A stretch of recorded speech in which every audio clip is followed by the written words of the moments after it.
ನಮಸ್ಕಾರ. G Kannada news ಡಿಎನ್ಎಗೆ ಸ್ವಾಗತ. ನಾನು ಪ್ರವೀಣ್ ಕುಂಬಾರ್. ಇವತ್ತಿನ ಜಿ ಕನ್ನಡ ನ್ಯೂಸ್ ಡಿಎನ್ಎಯಲ್ಲಿ 5 ಪ್ರಮುಖ ಸುದ್ದಿಗಳನ್ನು ನೋಡ್ತಾ ಹೋಗೋಣ. ಮೊದಲ ಸುದ್ದಿ, ಹಾರ್ಮುಜ್ ಜಲಸಂಧಿ.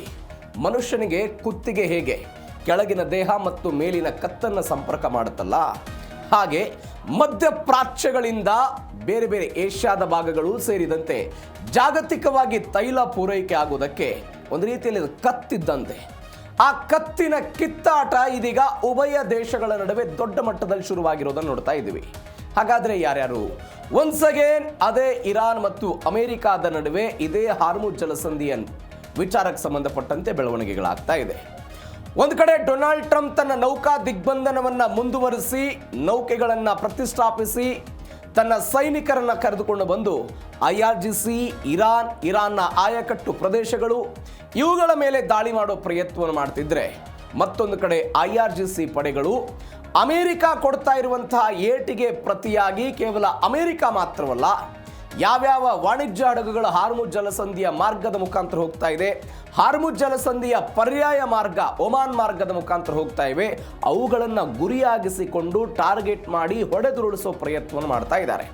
ಇದರಿಂದ ಭಾರತಕ್ಕೂ ಕೂಡ ಹಾನಿಯಾಗಿದೆ, ಸೌದಿ ಅರೇಬಿಯಾಕ್ಕೆ ಹಾನಿಯಾಗಿದೆ, UAEಗೆ ಹಾನಿಯಾಗಿದೆ, ಬೇರೆ ಬೇರೆ ದೇಶಗಳಿಗೂ ಕೂಡ ಹಾನಿಯಾಗಿದ್ದನ್ನು ನೋಡ್ತಾ ಇದ್ದೀವಿ. ಇದು ಒಂದು ಭಾಗ.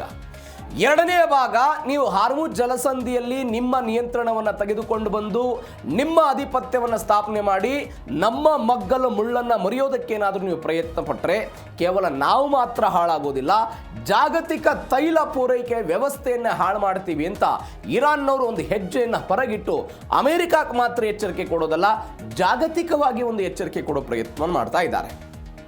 ಇದರ ಜೊತೆಗೆ ಭಾರತದ ಹಡಗುಗೂ ಕೂಡ ಹಾನಿಯಾಗಿದೆ, ಒಬ್ಬ ವ್ಯಕ್ತಿಯೂ ಕೂಡ ಮೃತಪಟ್ಟಿದ್ದನ್ನು ನೋಡ್ತಾ ಇದ್ದೀವಿ. ಹಾಗಾದರೆ ಅಮೆರಿಕ ಮತ್ತು ಇರಾನ್ ನಡುವೆ ಏನು ಸ್ಟ್ಯಾಂಡು? ಒಮಾನ್ನ ಕರಾವಳಿ ಪ್ರದೇಶದಲ್ಲಿದ್ದಂಥ ಹಾರ್ಮುಜ್ ಜಲಸಂಧಿಯನ್ನು ಕೂಡ ತನ್ನ ವ್ಯಾಪ್ತಿಗೆ ತೆಗೆದುಕೊಳ್ಳುವ ಪ್ರಯತ್ನವನ್ನ ಇರಾನ್ನವರು ಮಾಡ್ತಾ ಇದ್ದಾರಾ? ಯಾಕೆ? ಅದು ಅಮೆರಿಕದ ಮಿತ್ರತ್ವವನ್ನು ಬಯಸಿ ಹೋಗಿದ್ದರ ಕಾರಣಕ್ಕಾಗಿನ? ಇರಾನ್ನ ತಂತ್ರ ಏನು? ಇದೇ ಇವತ್ತಿನ ಜಿ ಕನ್ನಡ ನ್ಯೂಸ್ ಡಿಎನ್ಎಯ ಮೊದಲ ಸುದ್ದಿ, ಹಾರ್ಮುಜ್ ಮತ್ತೊಮ್ಮೆ ಸಂದಿಗ್ಧ ಪರಿಸ್ಥಿತಿ.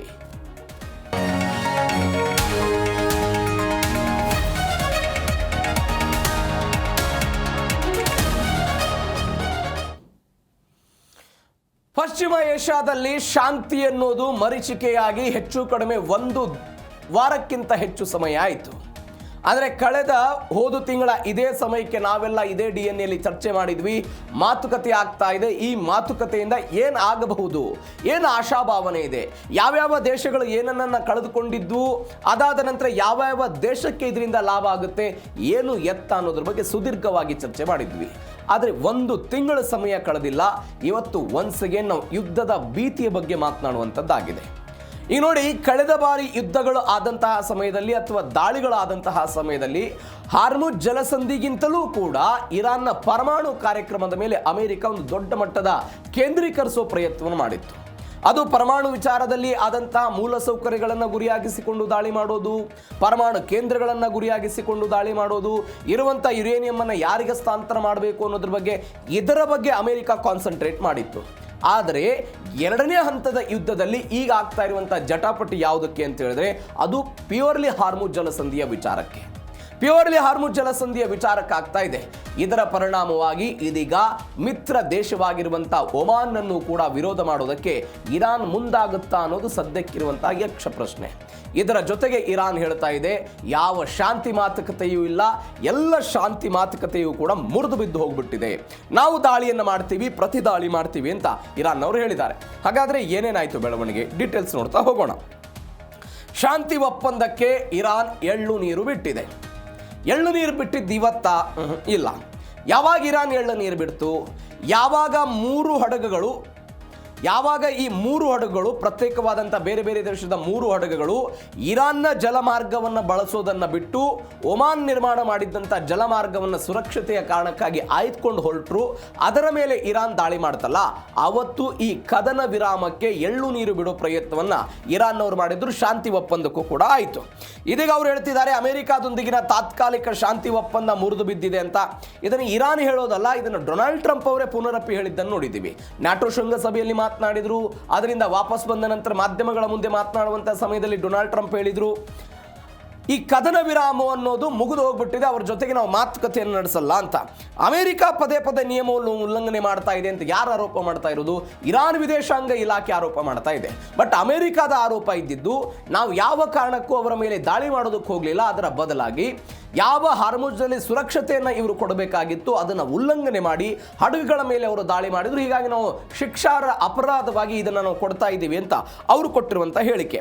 ಮತ್ತೊಂದು ಕಡೆ ಅಮೆರಿಕಾದ ಮುಂದೆ ನಾವು ಮಂಡಿ ಊರಿ ಭಿಕ್ಷೆ ಬೇಡಲ್ಲ ಅಂತ ಯಾರು ಇರಾನ್ನ ಉಪವಿದೇಶಾಂಗ ಸಚಿವ ಗುಡುಗಿರೋದು. ಇದು ನೀವು ಸ್ವಲ್ಪ ಕನೆಕ್ಟಿವಿಟಿ ಮಾಡಿ. ಅಮೆರಿಕದ ಅಧ್ಯಕ್ಷ ಟ್ರಂಪ್ ಏನು ಹೇಳಿದರು?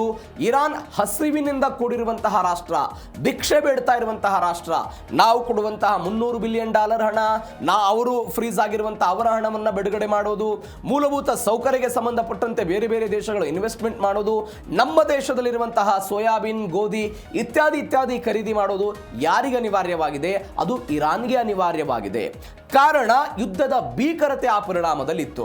ಸಂಪೂರ್ಣವಾಗಿ ಹೊಟ್ಟೆ ಹಸಿದವರಂತೆ ಇರಾನ್ನವರು ಇವತ್ತು ಕೂತು ಬಿಟ್ಟಿದ್ದಾರೆ. ನಮ್ಮ ಸಹಾಯಕ್ಕಾಗಿ ಅವರು ಬರ್ತಾರೆ ಅಂತ ಯಾರು ಹೇಳಿದ್ರು? ಅಮೆರಿಕಾದವರು ಹೇಳಿಕೆ ಕೊಡೋ ಪ್ರಯತ್ನವನ್ನು ಮಾಡಿದರು.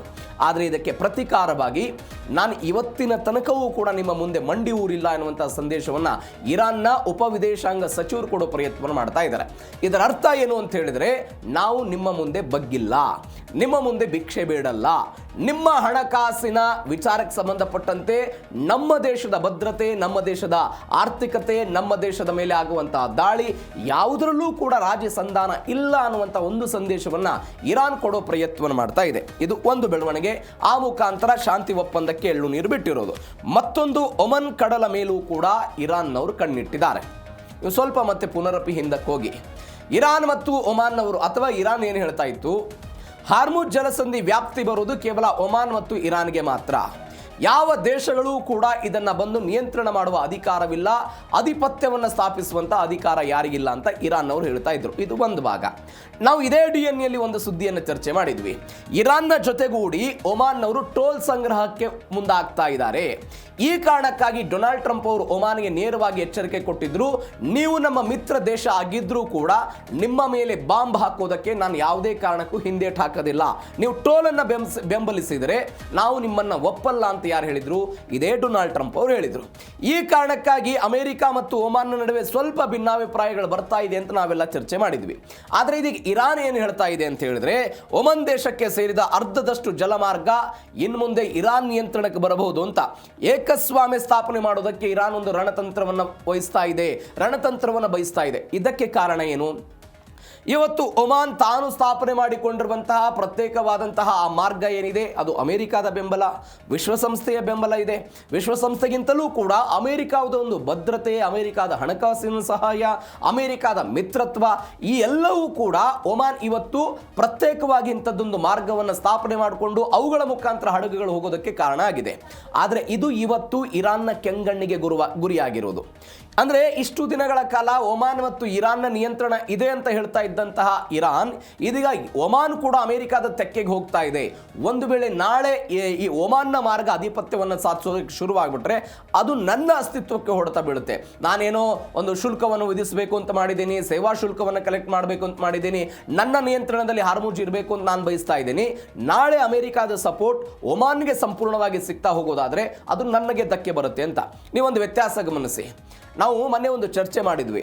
ಒಮಾನ್ ಕಳೆದ 50 ವರ್ಷಗಳಿಂದ ಅಮೆರಿಕದ ಮಿತ್ರತ್ವ ದೇಶ ಆಗಿತ್ತು. ಬೇರೆ ಬೇರೆ ಕಾರಣಕ್ಕಾಗಿ, ಹಣಕಾಸು, ಶಸ್ತ್ರಾಸ್ತ್ರಗಳು, ಇರಾನ್ನು ಮತ್ತು ಮಧ್ಯಪ್ರಾಚ್ಯಗಳ ಬೇರೆ ಬೇರೆ ಕಾರಣಕ್ಕಾಗಿ ಅಂತ.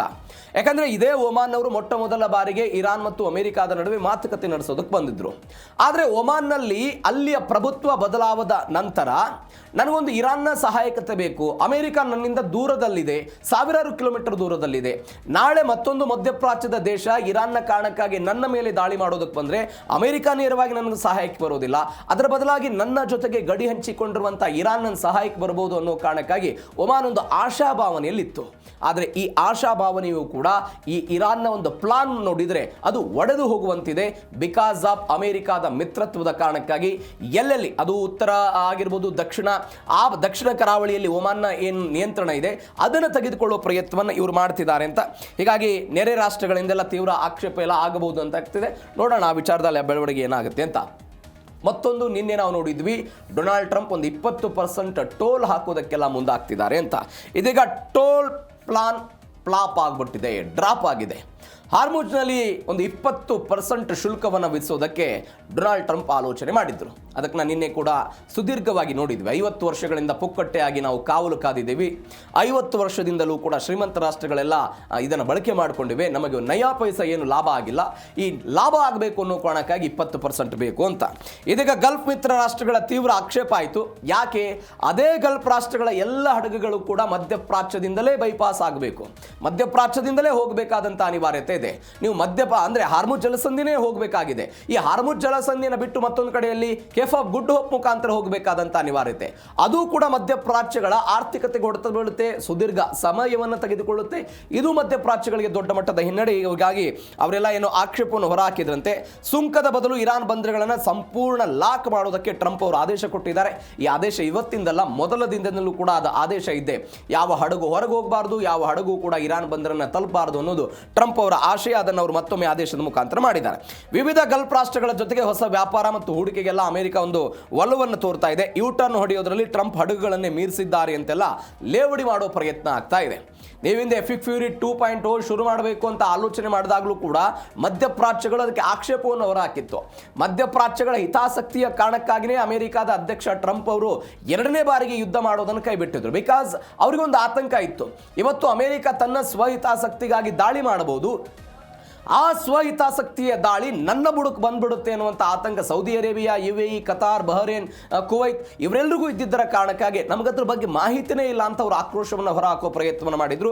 ಹಾಗಾಗಿ ಟ್ರಂಪ್ ಅವರಿಗೂ ಕೂಡ ನೀವು ನೋಡಿ, ಇರಾನ್ ವಿರುದ್ಧ ಅಮೆರಿಕ ಏನೇ ಏಕಾಂಗಿಯಾಗಿ ಹೋರಾಟ ಮಾಡಬಹುದು, ಶಸ್ತ್ರಾಸ್ತ್ರಗಳನ್ನು ಬಳಕೆ ಮಾಡಿಕೊಡ್ಬೋದು, ಅತ್ಯಾಧುನಿಕ ತಂತ್ರಜ್ಞಾನ ಇರ್ಬೋದು, ಇಸ್ರೇಲ್ ನಾಳೆ ಒಂದು ದಿನ ಸಪೋರ್ಟಿಗೆ ಬರಬಹುದು, ಇವೆಲ್ಲವೂ ಆಗ್ಬೋದು. ಆದರೆ ನೀವು ಸೌದಿ ಅರೇಬಿಯಾದ ಮಿತ್ರತ್ವ ಅಥವಾ ಸೌದಿ ಅರೇಬಿಯಾದ ವಿಶ್ವಾಸವನ್ನು ಸೌದಿ ಅರೇಬಿಯಾ ಸೇರಿದಂತೆ ಗಲ್ಫ್ ರಾಷ್ಟ್ರಗಳ ವಿಶ್ವಾಸವನ್ನು ತೆಗೆದುಕೊಳ್ಳದೆ ಅಮೆರಿಕ ನೇರವಾಗಿ ಏಕಾಂಗಿಯಾಗಿ ಇರಾನ್ನ ಮೇಲೆ ದಾಳಿ ಮಾಡೋದಕ್ಕೆ ಸಾಧ್ಯ ಇಲ್ಲ. ಅದಕ್ಕೆ ಕಾರಣ ಅಮೆರಿಕದ ಸೇನಾ ನೆಲೆಗಳೇನು ಮಧ್ಯಪ್ರಾಚ್ಯಗಳಲ್ಲಿದೆ ಅದು ಕೂಡ ಬಲವಾದಂತಹ ಕಾರಣ. ಹೀಗಾಗಿ ಅಮೆರಿಕ ಯಾರ ಮಾತು ಕೇಳುವ ಪ್ರಯತ್ನವನ್ನು ಮಾಡುತ್ತೆ, ಮಧ್ಯಪ್ರಾಚ್ಯಗಳ ದೇಶಗಳ ಮಾತುಗಳನ್ನು ಕೇಳುವ ಪ್ರಯತ್ನವನ್ನು ಮಾಡುತ್ತೆ. ಹೀಗಾಗಿ ಅವರೇನೋ ಹೇಳಿದ್ರಂತೆ ಇವರು ಕೈ ಬಿಟ್ಟಿದ್ದಾರೆ ಅಂತ ಒಂದು ಸುದ್ದಿ. ಮತ್ತೊಂದು ಕಡೆ ಬಹರೇನ್, ಕುವೈತ್ನಲ್ಲಿ ಸೈರನ್ಗಳು ಮೊಳಗಿದೆ. ಕಳೆದ ಒಂದು ವಾರದಿಂದ ಈ ರೀತಿಯಾಗಿ ಸೈರನ್ಗಳು ಮೊಳಗ್ತಾ ಇರೋದು. ಅಮೆರಿಕ ಸೇನಾ ನೆಲೆಗಳಿರುವಂತಹ ಬಹರೇನ್, ಕುವೈತ್ ಮೇಲೆಲ್ಲ ಇರಾನ್ನಿಂದ ಕ್ಷಿಪಣಿ ದಾಳಿ ಆಗ್ತಾ ಇದೆ, ಕ್ಷಿಪಣಿ ಮಳೆ ಸುರಿಲಾಗ್ತಾ ಇದೆ. ಬುಧವಾರ ಮುಂಜಾನೆಯಿಂದ ನಿರಂತರವಾಗಿ ಈ ಕ್ಷಿಪಣಿ ದಾಳಿಯ ಸೈರನ್ಗಳೆಲ್ಲ ಅಲರ್ಟ್ ಸೈರನ್ಗಳು ಇಲ್ಲ.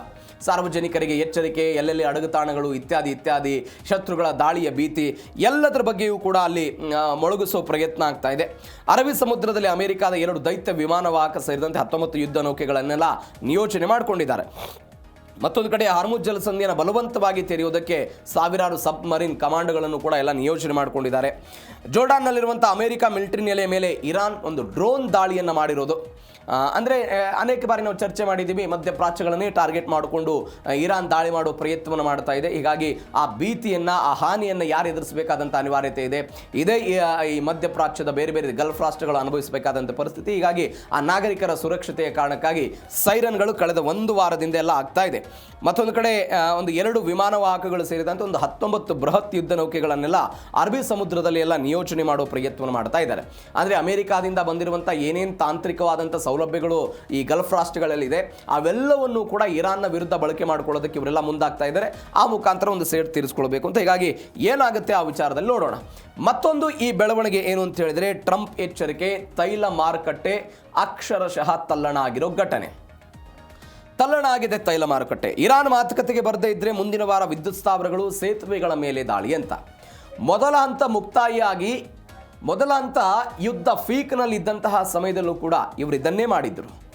ಅದು ತೈಲ ಸಂಸ್ಕರಣಾ ಘಟಕಗಳು, ತೈಲ ಬಾವಿಗಳು, ದೊಡ್ಡದಾದಂತಹ ಸೇತುವೆಗಳು, ಅವುಗಳನ್ನೆಲ್ಲ ಟಾರ್ಗೆಟ್ ಮಾಡ್ಕೊಂಡು ದಾಳಿ ಮಾಡಿದ್ರು. ಒನ್ಸ್ ಅಗೇನ್ ಇದೀಗ ವಿದ್ಯುತ್ ಸ್ಥಾವರಗಳು, ಅನೇಕ ವಿದ್ಯುತ್ ಸ್ಥಾವರಗಳ ಮೇಲೆ ದಾಳಿಯಾಗಿದೆ. ಹೀಗಾಗಿ ಇರಾನ್ನಲ್ಲಿ ವಿದ್ಯುತ್ ಇಲ್ಲ ಅನ್ನೋದನ್ನು ಕೂಡ ನೋಡ್ತಾ ಇದ್ದೀವಿ. ಅಲ್ಲಿಯ ಮಾಲ್ಗಳನ್ನು ಬೇಗನೆ ರಾತ್ರಿ 8 ಗಂಟೆ ಆದರೆಲ್ಲ ಬಂದ್ ಮಾಡುವಂಥ ಹಂತಕ್ಕೆ ಹೋಗಿದ್ದನ್ನು ನೋಡ್ತಾ ಇದ್ದೀವಿ.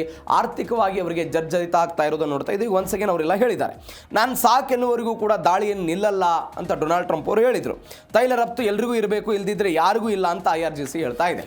ತೈಲ ರಫ್ತು ಮಾಡೋದನ್ನು ಯಾರ ಮೇಲೆ ನಿಷೇಧ ಹೇರಿದ್ದಾರೆ? ಇದೇ ಇರಾನ್ನ ಮೇಲೆ ಅಮೆರಿಕಾದವರು ನಿಷೇಧ ಹೇರ್ತಾ ಇದ್ದಾರೆ. ಹೀಗಾಗಿ ಇರಾನ್ ಏನು ಹೇಳ್ತಾ ಇದೆ, ತೈಲ ರಫ್ತು ಮಾಡೋದು ಎಲ್ಲರ ಕರ್ತವ್ಯ, ಎಲ್ರಿಗೂ ಇರಬೇಕದು, ಬಂದಾದರೆ ಎಲ್ರಿಗೂ ಕೂಡ ಬಂದಾಗಲಿ, ನನ್ನ ಮೇಲೆ ಯಾಕೆ ಮಿತಿ ಇತ್ಯಾದಿ ಇತ್ಯಾದಿ ಅಂತ ಹೇಳ್ತಾ ಇದ್ದಾರೆ. ಹೀಗಾಗಿ ಹಾರ್ಮುಜ್ ಬಂದಾದರೆ ರಸಗೊಬ್ಬರ, ತೈಲ, ಭಾರತ ಏನಾಗುತ್ತೆ ಅನ್ನುವಂತಹ ಕುತೂಹಲ ದೊಡ್ಡ ಮಟ್ಟದಲ್ಲಿದೆ. ಇವೆಲ್ಲದರ ನಡುವೆ ಮಧ್ಯಪ್ರಾಚ್ಯದ ಈ ಕೌತುಕ ಬೆಳವಣಿಗೆಗಳು ಒಂದು ಹಂತಕ್ಕೆ ಹೋಗಿ ಮುಟ್ತಾ ಇದೆ. ಒನ್ಸ್ ಅಗೇನ್ ಯುದ್ಧದ ಭೀತಿ ದೊಡ್ಡ ಮಟ್ಟದಲ್ಲಿ ಆಗಬಹುದು ಎನ್ನುವಂತಹ ವಿಶ್ಲೇಷಣೆಗಳು ಬರ್ತಾ ಇದೆ. ನೋಡೋಣ ಏನಾಗುತ್ತೆ ಈ ಮತ್ತೊಂದು 2ನೇ ಹಂತದ ಯುದ್ಧ ಅಂತ. ಇದು ಜೀ ಕನ್ನಡ ನ್ಯೂಸ್ DNA ಮೊದಲ ಸುದ್ದಿ. ಯಾರದ್ದೋ ಹೊಡೆದಾಟ, ಯಾರದ್ದೋ ಬಡದಾಟ, ಯಾರದ್ದೋ ಸ್ವಹಿತಾಸಕ್ತಿ, ಯಾರದ್ದೋ ಕಾರಣಕ್ಕಾಗಿ ಮತ್ತಾರು ಬಲಿಯಾಗ್ತಾರೆ ಅನ್ನೋದಕ್ಕೆ ಈ ಹಾರ್ಮುಜ್ ಜಲಸಂಧಿಯಲ್ಲಿ ಆಗ್ತಾ ಇರುವಂಥ ಬೆಳವಣಿಗೆಗಳೇ ಸಾಕ್ಷಿ. ಇದಕ್ಕೆ ಬೆಸ್ಟ್ ಎಕ್ಸಾಂಪಲ್ ಅಂತ ಹೇಳಿದ್ರೆ ಕೇವಲ ಭಾರತ ಮಾತ್ರವಲ್ಲ, ಮಧ್ಯಪ್ರಾಚ್ಯಗಳು ಈ ಸಮಸ್ಯೆಯನ್ನು ಅನುಭವಿಸ್ತಾ ಇರೋದನ್ನು ನೋಡ್ತಾ ಇದ್ದೀವಿ. ಈಗ ನೋಡಿ, ಇರಾನ್ ಮತ್ತು ಅಮೆರಿಕಾದ ನಡುವೆ 2ನೇ ಹಂತದ ಈ ಬೆಳವಣಿಗೆಗಳು ಶುರುವಾದ ನಂತರ ಭಾರತದ ನಾವಿಕರು, ಭಾರತೀಯ ನಾವಿಕ ಸಿಬ್ಬಂದಿಗಳೇನಿದ್ದಾರೆ ಅವರ ಮೇಲೆಯೂ ಕೂಡ ಇಂಥದ್ದೊಂದು ದಾಳಿಯಾಗೋ ಪ್ರಯತ್ನ, ಹಡಗುಗಳ ಮೇಲೆ ದಾಳಿಯಾಗೋ ಪ್ರಯತ್ನ, ಈ ಎಲ್ಲದರ ಭಾಗವಾಗಿ ಭಾರತ ಇದೀಗ ಮತ್ತೊಬ್ಬ ವ್ಯಕ್ತಿಯನ್ನು ಕಳೆದುಕೊಂಡಿದೆ. ಇದೇ ಹಾರ್ಮುಜ್ ಜಲಸಂಧಿಯ ಈ ಒಟ್ಟಾರೆ ಸಂಘರ್ಷ ಪ್ರಕರಣದಲ್ಲಿ ಸಮುದ್ರದ ನಡುವೆ ಅನೇಕ ಹಡಗುಗಳು ಸಿಕ್ಕಾಕೊಂಡಿದೆ, ನೂರಾರು ಭಾರತೀಯರೆಲ್ಲ ಸಿಕ್ಕಾಕೊಂಡ್ರು. ಭಾರತ ಇದರ ವಿಚಾರಕ್ಕೆ ಸಂಬಂಧಪಟ್ಟಂತೆ ಕಠಿಣವಾದ ಎಚ್ಚರಿಕೆಗಳನ್ನು ಕೊಡ್ತಾ ಇದೆ. ಅದು ಟ್ರಂಪ್ ಅವರಿಗೆ ಆಗಿರ್ಬೋದು, ಇರಾನ್ಗೆ ಆಗಿರ್ಬೋದು, ಇರಾನ್ನ ವಿದೇಶಾಂಗ ರಾಯಭಾರಿಯನ್ನು ಕರೆಸಿ ಅವರಿಗೆ ಸಲಹೆ, ಸೂಚನೆ ಇತ್ಯಾದಿ ಕೊಡೋದು.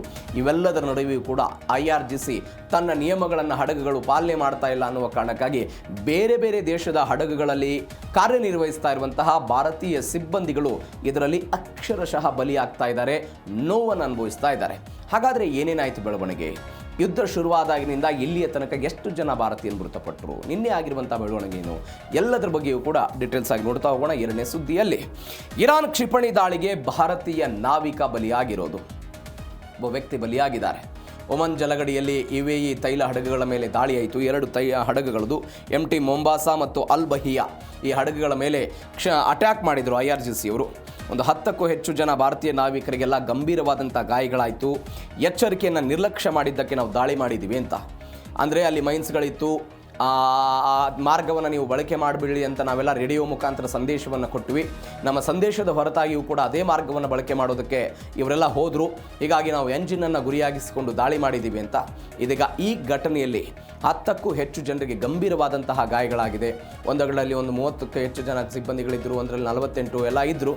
ಎಲ್ಲದರ ಪರಿಣಾಮವಾಗಿ ಇದೀಗ ಭಾರತೀಯ ಮೂಲದ ಭಾರತೀಯ ಸಿಬ್ಬಂದಿ ಒಬ್ಬರು ಇರಾನ್ನ ಈ ಕ್ಷಿಪಣಿ ದಾಳಿಗೆ ಮೃತಪಟ್ಟಿದ್ದನ್ನು ನಾವು ನೋಡ್ತಾ ಇದ್ದೀವಿ. MT ಮೊಂಬಾಸಾ ಮತ್ತು MT ಅಲ್ ಬಹಿಯಾ 2 ಬೃಹತ್ ತೈಲ ಟ್ಯಾಂಕರ್ಗಳಿದು. IRGC ಅವರೆಲ್ಲ ದಾಳಿ ಮಾಡಿದರು. ಇದರ ಜೊತೆಗೆ ಈ ಗಾಯಾಳುಗಳು ಏನಾಗಿದ್ರೆ 10 ಜನ, ಈ ಗಾಯಾಳುಗಳ ಪೈಕಿ 2 ಸ್ಥಿತಿ ಸದ್ಯಕ್ಕೆ ಗಂಭೀರವಾಗಿದೆ ಎನ್ನುವಂತಹ ಸುದ್ದಿಗಳು ಬರ್ತಾ ಇದೆ. ಇದರ ಬೆನ್ನಲ್ಲೇ ಭಾರತ ಇಲ್ಲಿರುವಂಥ ರಾಯಭಾರಿಯನ್ನು ಕರೆಸಿ ಅವರಿಗೆ ಒಂದು ಎಚ್ಚರಿಕೆಯನ್ನು ಕೊಡುವಂತಹ ಪ್ರಯತ್ನವನ್ನು ಮಾಡಿದೆ. ಅದಾದ ನೋಟಿಸನ್ನು ಕೂಡ ಜಾರಿ ಮಾಡಲಾಗಿದೆ. ಯಾಕಂದರೆ ಭಾರತೀಯ ಸಿಬ್ಬಂದಿಯ ಸುರಕ್ಷತೆ ಭಾರತದ ಆದ್ಯ ಕರ್ತವ್ಯ ಆಗಿದೆ. ಭಾರತೀಯ ಸಾರ್ವಜನಿಕರು, ಅದು ಯಾವುದೇ ಸಿಬ್ಬಂದಿ ಇರಲಿ, ಸಾರ್ವಜನಿಕರಿರಲಿ, ಬೇರೆ ಬೇರೆ ದೇಶಗಳಲ್ಲಿ ಸಿಕ್ಕಾಕೊಂಡ್ರು ಅವರ ಸುರಕ್ಷತೆ ಸಹಜವಾಗಿ ವಿದೇಶಾಂಗ ಇಲಾಖೆಗೆ, ಸರ್ಕಾರಕ್ಕೆ ಮುಂದಾಗುತ್ತೆ. ಹೀಗಾಗಿ ಅವರಿಗೆ ಒಂದು ನೋಟಿಸ್ ಕೊಡೋ ಪ್ರಯತ್ನವನ್ನು ಮಾಡಿದ್ದಾರೆ. ಇದು ಒಂದು ಭಾಗ, ಭಾರತೀಯ ನಾವಿಕ ಬಲಿಯಾಗಿರೋ ಘಟನೆ. ಮತ್ತೊಂದು, ಹಾರ್ಮುಜ್ನಲ್ಲಿ ಹರಿತಾ ಇದೆ ಭಾರತೀಯರ ರಕ್ತ ಅಂತ. ಭಾರತೀಯರ ರಕ್ತ ಹರಿತಾ ಇದೆ ಅನ್ನೋದನ್ನು ನಾವು ಗಮನಿಸಬೇಕು. ಅಂದರೆ ಯಾವ್ಯಾವ ಹಡಗುಗಳನ್ನು ತಡೆ ಹಿಡಿಯುವ ಪ್ರಯತ್ನ, ಇನ್ನು ಎರಡು ಆಸ್ಪೆಕ್ಟಲ್ಲಿ ಇದನ್ನು ನೋಡೋಣ ನಾವು. ಒಂದು ಕಡೆ ಇರಾನ್ ಭಾರತದ ಮಿತ್ರ ದೇಶ, ನಮಗೆ ಸಂಕಷ್ಟ ಇದ್ದಂತಹ ಸಮಯದಲ್ಲಿ ಹಾರ್ಮುಜ್ ಜಲಸಂಧಿಯನ್ನು ಬಂದ್ ಮಾಡಿದಾಗಲೂ ಕೂಡ ಕೆಲವೊಂದಿಷ್ಟು ಹಡಗುಗಳನ್ನು ಬಿಡೋದಕ್ಕೆ ಅನುಕೂಲ ಮಾಡಿಕೊಡ್ತು ಅನ್ನೋದನ್ನು ನಾವೆಲ್ಲ ನೋಡಿದ್ವಿ. ಇದು ಸರ್ಕಾರ ಕಡೆಯಿಂದ ಆದಂತಹ ಲಾಭ. ಅಂದರೆ ನೀವು ಅಲ್ಲಿರುವಂಥ ವಿದೇಶಾಂಗ ಸಚಿವರು, ವಿದೇಶಾಂಗ ಇಲಾಖೆ, ಅಲ್ಲಿಯ ಸ್ಪೀಕರು, ಅವರ ಜೊತೆಗೆ ನಮ್ಮ ಜೈಶಂಕರು, ನರೇಂದ್ರ ಮೋದಿ ಅವರೆಲ್ಲ ಮಾತನಾಡಿ ಅದನ್ನು ತೆಗೆದುಕೊಂಡು ಬಂದರು. ಆದರೆ ದಾಳಿ ಆಗ್ತಾ ಇರೋದು ಯಾರಿಂದ? ಅದು IRGCಯ ಪಡೆಗಳಿಂದ.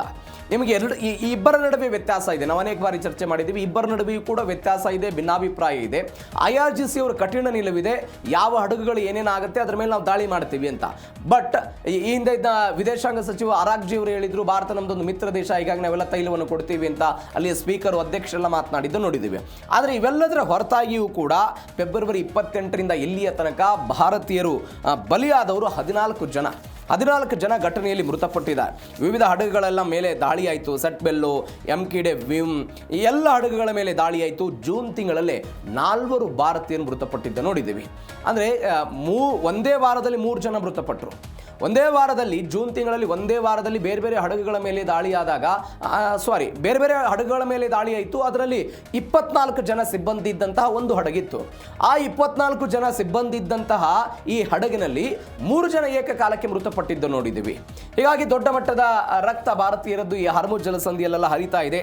ಯಾರದ್ದೋ ಯುದ್ಧಕ್ಕೆ ನಾವು ಬಲಿಪಶು ಆಗ್ತಾ ಇರುವಂತಹ ಪ್ರಯತ್ನ. ಹೀಗಾಗಿ ಸರ್ಕಾರ ಇರಾನ್ನ ವಿರುದ್ಧ, IRGCಯ ವಿರುದ್ಧ ಗುಡುಗೋ ಪ್ರಯತ್ನವನ್ನು ಮಾಡ್ತಾ ಇದೆ. ನಾನು ಅವಾಗಲೇ ಹೇಳಿದೆ, ಇದು ಸರ್ಕಾರ ಮತ್ತು IRGCಯನ್ನು ನೀವು ಪ್ರತ್ಯೇಕವಾಗಿ ನೋಡಬೇಕು. ಈ ಪ್ರಕರಣದಲ್ಲಿ ನೀವು ಒಂದು ಕಡೆ ಸಹಾಯದ ನೆಪದಲ್ಲಿ ಸರ್ಕಾರ ಬಂದರೆ ಒನ್ಸ್ ಅಗೇನ್ ಬೇರೆ ಯಾರದ್ದೋ ಹಿತಾಸಕ್ತಿ, ಬೇರೆ ಯಾರದ್ದೋ ದಾಳಿಯ ಕಾರಣಕ್ಕಾಗಿ ನಮ್ಮ ದೇಶದ ಭಾರತೀಯರು ಈ ರೀತಿಯಾಗಿ ಮೃತಪಟ್ಟಿರೋದು. ಈ ತನಕ 14 ಜನ ಮೃತಪಟ್ಟಿದ್ದಾರೆ. ಮತ್ತೊಂದು ಕಡೆ ನಡು ಸಮುದ್ರದಲ್ಲಿ 148 ಭಾರತೀಯರ ಜಲಬಂಧನ ಆಗಿದೆ. 148 ಭಾರತೀಯರು. ಪರ್ಷಿಯನ್ ಗಲ್ಫ್ನಲ್ಲಿ ಭಾರತದ 7 ಹಡಗುಗಳು ಸಿಕ್ಕಾಕೊಂಡಿದೆ. ನಿಮಗೆ ಯುದ್ಧ ಶುರುವಾದಾಗ ಒಂದು 23ರಿಂದ 24 ಹಡಗುಗಳೆಲ್ಲ ಸಿಕ್ಕಾಕೊಂಡಿತ್ತು. ಅದನ್ನು ಒಂದೊಂದಾಗಿ ಬಿಡುವಂತಹ ಪ್ರಯತ್ನವನ್ನು ಮಾಡಿದ್ರು. ಅದಾದ ನಂತರ ನಾನು ಅವಾಗಲೇ ಹೇಳಿದಾಗೆ ಮಿತ್ರತ್ವ ಅನ್ನುವ ಕಾರಣಕ್ಕಾಗಿ ಯಾವ ದಾಳಿ ಆಗದಂತೆ ಎಲ್ಲ ನೋಡ್ಕೊಳ್ಳೋ ಪ್ರಯತ್ನ ಆಯಿತು. ಇದೀಗ ಪುನರಪಿ 7 ಹಡಗುಗಳೆಲ್ಲ ಸಿಕ್ಕಾಕೊಂಡಿದೆ. ಯುದ್ಧ ಭೀತಿಯಿಂದ ಜಲಸಂಧಿಯನ್ನು ದಾಟಲಾಗದೆ ನಾವಿಕರೆಲ್ಲ ಪರದಾಡ್ತಾ ಇದ್ದಾರೆ. ಇತ್ತೀಚೆಗೆ ಒಂದು ಬೆಳವಣಿಗೆ ಆಯಿತು. ಒಂದು ಹಡಗು ಬರ್ತಾ ಇತ್ತು, ಒಂದು ಸ್ವಲ್ಪ ದೂರ ಕ್ರಮಿಸಿಬಿಟ್ಟಿದ್ರೆ ಹಾರ್ಮುಜ್ ಜಲಸಂಧಿಯಿಂದ ಹೊರಗಡೆ ಬರ್ತಾ ಇತ್ತು. ಅದು ಭಾರತದ ಗುಜರಾತ್ ಬಂದರಿಗೆ ಬರಬೇಕಾಗಿತ್ತು. ಆದರೆ ನಾವಿಕ ಕ್ಯಾಪ್ಟನ್ ಏನು ಮಾಡಿದ್ರು, ಇಲ್ಲ IRGC ಅವ್ರು ನಮ್ಮ ಮೇಲೆ ದಾಳಿ ಮಾಡಿಬಿಡ್ಬೋದು, ಯಾಕೆ ರಿಸ್ಕ್ ತಗೊಳ್ಬೇಕು ಅನ್ನೋ ಕಾರಣಕ್ಕಾಗಿ ಅವ್ರು ಏನು ಮಾಡಿದ್ರು, ವಾಪಸ್ ರಿವರ್ಸ್ ಹೋಗಿದ್ದನ್ನು ನೋಡಿದ್ದೀವಿ. 2-3 ದಿನಗಳ ಹಿಂದೆ ಆದಂಥ ಬೆಳವಣಿಗೆ ಇದು. ಇದರ ಅರ್ಥ ಏನು ಅಂತ ಹೇಳಿದ್ರೆ, ಆ ರೀತಿಯಾದಂಥ ಒಂದು ಭಯದ ವಾತಾವರಣ ಇದೆ. ಇದರ ಜೊತೆಗೆ ನೀವು ನೋಡಿ, ಹಾರ್ಮುಜ್ ಜಲಸಂಧಿಯಲ್ಲಿ ಅಳವಡಿಸಲಾಗಿದ್ದಂತಹ ಮೈನ್ಗಳನ್ನು ತೆಗೆಯಬೇಕು ಅನ್ನುವಂತಹ ಯಾರಿಗೆ ಬಂದಿತ್ತು, ಅಮೆರಿಕಾದವರು ಕೂಡ ನಾವು ತೆಗಿತೀವಿ ಅಂತ ಹೇಳಿದ್ರು. ಬಟ್ ಇವತ್ತಿನ ತನಕವೂ ಕೂಡ ಆ ಕಾರ್ಯ ಏನಾಗಿದೆ ಅನ್ನೋದ್ರ ಬಗ್ಗೆ ಅಪ್ಡೇಟ್ ಆಗಿಲ್ಲ. ಮುಂದಿನ 30 ದಿನಗಳ ಒಳಗಾಗಿ ಇರಾನ್ ಎಲ್ಲೆಲ್ಲಿ ಆ ಮೈನ್ಗಳನ್ನು ಅಳವಡಿಕೆ ಮಾಡಲಾಗಿದೆ, ಆ ಮೈನ್ಗಳ ಅಳವಡಿಕೆ ಮಾಡಿದ್ದರ ಒಂದು ಮ್ಯಾಪಿಂಗ್ ಕೊಡಬೇಕಾಗಿತ್ತು, ಸ್ಥಳಗಳ ಬಗ್ಗೆ ಮಾಹಿತಿ ಕೊಡಬೇಕಾಗಿತ್ತು. ಅಮೆರಿಕ ತನ್ನ ಅತ್ಯಾಧುನಿಕ ತಂತ್ರಜ್ಞಾನದ ಮುಖಾಂತರ ಅದನ್ನು ತೆರವುಗೊಳಿಸಬೇಕಾಗಿತ್ತು. ಆ ತೆರವಿನ ಮುಖಾಂತರ ಭಾರತದ ಹಡಗುಗಳು ಸೇರಿದಂತೆ ಎಲ್ಲ ಹಡಗುಗಳು ಸುಗಮವಾಗಿ ಹೋಗಬೇಕಾಗಿತ್ತು ಅಂತ. ಬಟ್ ಇವತ್ತಿನ ಪರಿಸ್ಥಿತಿಯೂ ಕೂಡ ಹಾಗೆ ಮುಂದುವರೆದಿರೋ ಕಾರಣಕ್ಕಾಗಿ 7 ಹಡಗುಗಳೆಲ್ಲ ಸಿಕ್ಕಾಕೊಂಡಿದೆ. ಯುದ್ಧದ ಭೀತಿ, ನಾವಿಕರೆಲ್ಲ ಪರದಾಡ್ತಾ ಇದ್ದಾರೆ. 2 ತೈಲ ಟ್ಯಾಂಕರ್ಗಳಿದೆ, 5 ಸರಕು ಸಾಗಾಣೆ ಹಡಗುಗಳೆಲ್ಲ ಸ್ಥಗಿತ ಆಗಿದೆ. ಹಡಗುಗಳಲ್ಲೆಲ್ಲ ಆಹಾರ ಮತ್ತು ಅಗತ್ಯ ವಸ್ತುಗಳೆಲ್ಲ ಅಲ್ಲೇ ಕರಗ್ತಾ ಇದೆ ಅಂತೆ. ಪರಿಸ್ಥಿತಿ ಸುಧಾರಣೆ ಆಗೋ ತನಕ ಈ ಸಂಚಾರ ಅಸಾಧ್ಯ ಅಂತ ಹೇಳ್ತಾ ಇದ್ದಾರೆ. ಯಾಕಂದ್ರೆ ದಾಳಿಯ ಭೀತಿ ಇದೆ. IRGCಯ ಕಟ್ಟಪ್ಪಣೆಗಳು, IRGC ಈಗ ಅಮೆರಿಕ ಏನು ಹೇಳ್ಬೋದು, ಭದ್ರತೆ ಕೊಡ್ತೀನಿ, ಮುಕ್ತ ಸಂಚಾರ ಇದೆ ಅಂತ ಹೇಳ್ಬೋದು. ಆದರೆ ನಾಳೆ ಅದೇ IRGC ದಾಳಿ ಮಾಡಿದಾಗ ಅಮೆರಿಕ ಏನು ಮಾಡುತ್ತೆ? ಅಮೆರಿಕಾದವ್ರು ಏನು ಮಾಡಿದ್ದನ್ನು ನೋಡಿದ್ದೀವಿ. ಈಗ ಭಾರತದ ಒಂದು ಹಡಗಿನ ಮೇಲೆ ದಾಳಿ ಆಯಿತು. ಈ ಹಡಗಿನ ಮೇಲೆ ದಾಳಿ ಆದಾಗಿಲ್ಲ ನಾವು ಅಮೆರಿಕಾದವ್ರು ದಾಳಿ ಮಾಡಿದ್ದಾರೆ ಅಂತ ನಾವೆಲ್ಲ ಆಕ್ಷೇಪಣೆ ಹೊರ ಹಾಕಿದಾಗಿಲ್ಲ, ನಾವು ಮಾಡಿಲ್ಲ, ಇರಾನ್ ಅವ್ರು ಮಾಡಿದ್ದಾರೆ ಅಂತ ಹೇಳಿದ್ರು. ಇಲ್ಲ, ಇರಾನ್ ಮಾಡಿಲ್ಲ, ಅಮೆರಿಕಾದವ್ರು ಮಾಡಿಲ್ಲ. ಪರಸ್ಪರ ಉಭಯ ದೇಶಗಳು ಹಾಕಿಕೊಂಡ್ರೆ ಹೊರತು ಅದನ್ನು ಒಪ್ಪಿಕೊಳ್ಳುವ ಹಂತಕ್ಕೆ ಹೋಗಲಿಲ್ಲ. ಹೀಗಾಗಿ ಒಂದು ದೊಡ್ಡ ಮಟ್ಟದ ಒಂದು ಭಯದ ವಾತಾವರಣ ಹಾರ್ಮುಜ್ ಜಲಸಂಧಿಯಲ್ಲಿದೆ. ಹೀಗಾಗಿ ಅಲ್ಲಿ ಒಂದು ಕೆಲವೊಂದಿಷ್ಟು ಹಡಗುಗಳೆಲ್ಲ ಇದೆ. ಮತ್ತೊಂದು ಕಡೆ ಭಾರತದ ಕೆಂಗಣ್ಣು, ನಾನು ಅವಾಗಲೇ ಹೇಳಿದೆ, ಸಮನ್ಸ್ ಜಾರಿಯಾಗಿದೆ. ಇರಾನ್ನ ರಾಯಭಾರಿಗೆ ಕರೆಸ್ಕೊಂಡ್ರು ದೆಹಲಿಯಲ್ಲಿ ವಿದೇಶಾಂಗ ಇಲಾಖೆ. ವಾಣಿಜ್ಯ ಹಡಗುಗಳ ಮೇಲಿನ ದಾಳಿಯನ್ನು ಖಂಡಿಸೋ ಪ್ರಯತ್ನವನ್ನು ಮಾಡ್ತಾ ಇದೆ. ಇದನ್ನು ಬಿಟ್ಟರೆ ಏನು ಮಾಡ್ಬೋದು ಭಾರತ? ಸಹಜವಾಗಿ ಖಂಡಿಸೋ ಪ್ರಯತ್ನ ಅದು ಮೊದಲ ದಿನದಿಂದಲೂ ಕೂಡ ಇಲ್ಲಿಯ ತನಕವೂ ಕೂಡ ಅದೆಲ್ಲವೂ ಕೂಡ ಆಗ್ತಾ ಇದೆ. ಹೀಗಾಗಿ ಖಂಡಿಸಿದ್ರು. ಇರಾನ್ನ ಉಪರಾಯಭಾರಿಯನ್ನೆಲ್ಲ ಕರೆಸ್ಕೊಂಡು ಪ್ರತಿಭಟನೆಯನ್ನು ದಾಖಲು ಮಾಡಿದರು. ಅಂತಾರಾಷ್ಟ್ರೀಯ ಸಮುದ್ರ ಕಾನೂನು ಏನಿದೆ ಅದನ್ನು ಕಡ್ಡಾಯವಾಗಿ ಪಾಲನೆ ಮಾಡಬೇಕು ಅಂತ ಎಚ್ಚರಿಕೆ ಕೊಟ್ಟರು. ನಾವಿಕರ ಸುರಕ್ಷತೆ ಬಗ್ಗೆ ಅಮೆರಿಕ ಜೊತೆಗೂ ಕೂಡ ಜೈಶಂಕರ್ ಎಲ್ಲ ಚರ್ಚೆ ಮಾಡಿದಾರಂತೆ. ತಕ್ಷಣವೇ ಆಗ್ತಾ ಇರುವಂತಹ ಎಲ್ಲ ದಾಳಿಗಳನ್ನು ನಿಲ್ಲಿಸಬೇಕು ಅಂತ. ಈಗೆಲ್ಲರ ಉದ್ದೇಶ, ಅಮೆರಿಕದ ಉದ್ದೇಶವೂ ಏನಿದೆ, ಅಂತಾರಾಷ್ಟ್ರೀಯ ನಿಯಮಗಳ ಆ ನಿಯಮಗಳಂತಲೇ ಹಾರ್ಮುಜ್ ಜಲಸಂಧಿಯಲ್ಲಿ ವ್ಯಾಪಾರ, ವಹಿವಾಟು, ಹಡಗುಗಳ ಸಂಚಾರ ಎಲ್ಲವೂ ಕೂಡ ಆಗಬೇಕು ಅಂತ. ಆದರೆ ಇರಾನ್ ಹಿಡಿತ ಸಾಧಿಸ್ತಾ ಇರುವ ಕಾರಣಕ್ಕಾಗಿ ಅಮೆರಿಕದ ಆಕ್ಷೇಪ ಇದೆ. ಈ ಅಮೆರಿಕದ ಆಕ್ಷೇಪದ ಕಾರಣಕ್ಕಾಗಿ ಈ ಎಲ್ಲ ಬೆಳವಣಿಗೆಗಳಾಗ್ತಾ ಇದೆ. ಇದರ ಪರಿಣಾಮವಾಗಿ ಭಾರತದ ಹಡಗುಗಳ ಮೇಲೆ ದಾಳಿ ಆಯಿತು. ಈ ದಾಳಿಗೆ ವಿಚಾರಕ್ಕೆ ಸಂಬಂಧಪಟ್ಟಂತೆ ಒಂದು ಪ್ರತಿಭಟನೆ ದಾಖಲಾಗಿದೆ ಭಾರತದಿಂದ. ಇದು ಒಂದು ಬೆಳವಣಿಗೆ. ಮತ್ತೊಂದು ಕಡೆ ಹಡಗಿನೊಳಗೆ ನಾವಿಕರ ನರಕಯಾತನೆ. ಈಗ ಆ ಹಡಗುಗಳ ಮೇಲೆ ದಾಳಿ ಮಾಡಿದಾಗ ಭಾರತದಲ್ಲಿರುವಂಥ ಸಚಿವರುಗಳು, ವಿದೇಶಾಂಗ ಇಲಾಖೆಯ ವಕ್ತಾರರುಗಳು, ಅಲ್ಲಿರುವಂಥ ಕಾರ್ಯದರ್ಶಿಗಳೆಲ್ಲ ಪ್ರತಿಭಟನೆ ಮಾಡಿ ಅವರಿಗೆಲ್ಲ ಸಮನ್ಸ್ ಕೊಟ್ಟು ಸುರಕ್ಷತೆ ಇತ್ಯಾದಿ ಅಂತ. ಬಟ್ ಈಗ ಆಲ್ರೆಡಿ ಸಿಕ್ಕಾಕೊಂಡು ಬಿಟ್ಟಿದ್ದಾರಲ್ಲ, ಅವರ ಪರಿಸ್ಥಿತಿ ಹೆಂಗೆ? ತಿಂಗಳಾನುಗಟ್ಟಲೆ ನಿಂತು ಹಡಗುಗಳೆಲ್ಲ ವಿಷಗಾಳಿಯನ್ನು ಉತ್ಪಾದನೆ ಮಾಡ್ತಾ ಇವೆ. ದೊಡ್ಡ ಮಟ್ಟದ ಸಮಸ್ಯೆ ಆಗ್ತಾ ಇದೆ. ಯಂತ್ರಗಳು ತುಕ್ಕು ಹಿಡಿತಾ ಇರೋದು, ಆರೋಗ್ಯ ನೀವೊಂದು ಜಲಸಂಧಿಯಲ್ಲಿ ಸಿಕ್ಕಾಕೊಂಡಾಗ ಎರಡೂ ಉಭಯ ದೇಶಗಳ ಅಥವಾ ಎರಡು ಪರಸ್ಪರ ಶತ್ರುಗಳ ನಡುವೆ ಯುದ್ಧ ಆಗ್ತಾ ಇರುವಂತಹ ಸಮಯದಲ್ಲಿ ಏನು ರಕ್ಷಣೆ ಮಾಡೋದಕ್ಕೆ ಸಾಧ್ಯ ಇರುತ್ತೆ? ಅದು ಆರೋಗ್ಯದ ವಿಚಾರಕ್ಕೆ ಬನ್ನಿ, ಬೇರೆ ಬೇರೆ ಆಹಾರದ ವಿಚಾರಕ್ಕೆ ಬನ್ನಿ, ಅವರ ಸುರಕ್ಷತೆ ವಿಚಾರಕ್ಕೆ ಬನ್ನಿ, ಯಾವುದೂ ಕೂಡ ಅಲ್ಲಿ ದೊಡ್ಡ ಮಟ್ಟದ ಸುರಕ್ಷತೆ ಇರೋದಿಲ್ಲ. ಹೀಗಾಗಿ ರಾತ್ರಿ ವೇಳೆ ಪಕ್ಕದ ಹಡಗುಗಳು ಸ್ಫೋಟಗೊಳ್ಳುವಂಥ ಭೀಕರ ದೃಶ್ಯವನ್ನು ನೋಡ್ತಾ ಇದ್ದಾರೆ. ಸಹಾಯಕ್ಕಾಗಿ ರೇಡಿಯೋ ಮುಖಾಂತರ ಎಲ್ಲ ಕಿರಿಚಾಡ್ತಾ ಇರೋದನ್ನು ನೋಡ್ತಾ ಇದ್ದೀವಿ. ನಾವಿಕರ ಪೂರೈಕೆಯಲ್ಲಿ 3ನೇ ಸ್ಥಾನದಲ್ಲಿರುವಂತಹ ಭಾರತ, ಈ 3ನೇ ಸ್ಥಾನದಲ್ಲಿರುವಂತಹ ಭಾರತಕ್ಕೆ ಒಂದು ದೊಡ್ಡ ಪೆಟ್ಟು ಇರೋದನ್ನು ನಾವು ನೋಡ್ತಾ ಇದ್ದೀವಿ. ಆ 3ನೇ ಸ್ಥಾನದಲ್ಲಿ ಹೆಂಗಿತ್ತು ಏನಿತ್ತು ಅನ್ನೋದ್ರ ಬಗ್ಗೆ ನಾವೆಲ್ಲ ಸುದೀರ್ಘವಾಗಿ ಚರ್ಚೆ ಮಾಡಿದ್ದೇವೆ ಹಿಂದೆ. ಬೇರೆ ಬೇರೆ ಕಂಪ್ನಿಗಳು ಭಾರತದವರನ್ನು ಹೈರ್ ಮಾಡ್ತಾರೆ, ಬಿಕಾಸ್ ಇದರಲ್ಲಿ ಅವರು ನೈಪುಣ್ಯತೆಯನ್ನು ಹೊಂದಿದ್ದಾರೆ ಎನ್ನುವ ಕಾರಣಕ್ಕಾಗಿ. ಹೀಗಾಗಿ ದೊಡ್ಡ ಮಟ್ಟದ ಸಮಸ್ಯೆ ಆಗ್ತಾ ಇದೆ. ಭಾರತ ಇದನ್ನು ಹೆಂಗೆ ತೆಗೆದುಕೊಳ್ಳುತ್ತೆ ನೋಡೋಣ ಏನಾಗುತ್ತೆ ಈ ವಿಚಾರದಲ್ಲಿ ಅಂತ. ಇದು ಜೀ ಕನ್ನಡ ನ್ಯೂಸ್ DNA 2ನೇ ಸುದ್ದಿ. ಜೀ ಕನ್ನಡ ನ್ಯೂಸ್ DNA 3ನೇ ಸುದ್ದಿ. ನಿನ್ನೆ ನಾವೊಂದು ಸುದ್ದಿಯನ್ನು ನೋಡಿದ್ವಿ. ಉಕ್ರೇನ್ ಮತ್ತು ರಷ್ಯಾದ ನಡುವೆ ಯಾವ ಕಾರಣಕ್ಕಾಗಿ ಯುದ್ಧ ಶುರುವಾಗಿತ್ತು, ಆ ಯುದ್ಧದ ಅಂತಿಮ ಫಲಿತಾಂಶಗಳು ಅಮೆರಿಕಾಗೆ ಹೆಂಗೆ ಸಿಗ್ತಾ ಇದೆ ಮತ್ತು ರಷ್ಯಾಗೆ ಹೆಂಗೆ ಸಿಗ್ತಾ ಇದೆ ಅನ್ನೋದ್ರ ಬಗ್ಗೆ ಎಲ್ಲ ನೋಡಿದ್ವಿ. ಇದರ ಜೊತೆಗೆ ಒಂದು ಸುದ್ದಿಯನ್ನು ನಾವು ಸುದೀರ್ಘವಾಗಿ ನೋಡೋ ಪ್ರಯತ್ನವನ್ನು ಮಾಡಿದ್ವಿ. ಯಾವ್ಯಾವ ದೇಶಗಳು ಉಕ್ರೇನ್ ನ್ಯಾಟೋ ಪಡೆಗೆ ಸೇರಬೇಕು ಅಂತ ಬಯಸ್ತಾ ಇದೆ, ಯಾವ್ಯಾವ ದೇಶಗಳು ಉಕ್ರೇನ್ ನ್ಯಾಟೋ ಪಡೆಗೆ ಸೇರಬಾರದು ಅಂತ ವಿರೋಧ ಮಾಡ್ತಾ ಇದೆ ಅಂತ ನಾವೆಲ್ಲ ಒಂದು ಪಟ್ಟಿಯನ್ನು ನೋಡೋ ಪ್ರಯತ್ನವನ್ನು ಮಾಡಿದ್ವಿ. ಅದಕ್ಕೆ ಕಾರಣಗಳು ಏನು ಅನ್ನೋದ್ರು ಕೂಡ ನೋಡಿದ್ವಿ. ಈ ಪೈಕಿ ಒಂದು ದೇಶ ಪೋಲೆಂಡ್ ಎನ್ನುವಂಥ ಒಂದು ದೇಶ. ಆ ದೇಶ ಏನು ಬಯಸಿತ್ತು? ಅದು ರಷ್ಯಾಗೆ ಗಡಿಯನ್ನು ಹಂಚಿಕೊಂಡಿರುವಂತಹ ದೇಶ. ಅವರು ಏನು ಬಯಸ್ತಾ ಇದ್ದಾರೆ?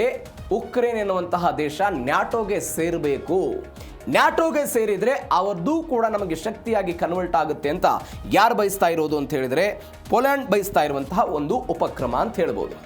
ಇವೆಲ್ಲದರ ನಡುವೆ ಇದೀಗ ಮಹತ್ವದ ಬೆಳವಣಿಗೆ ಒಂದಾಗಿದೆ.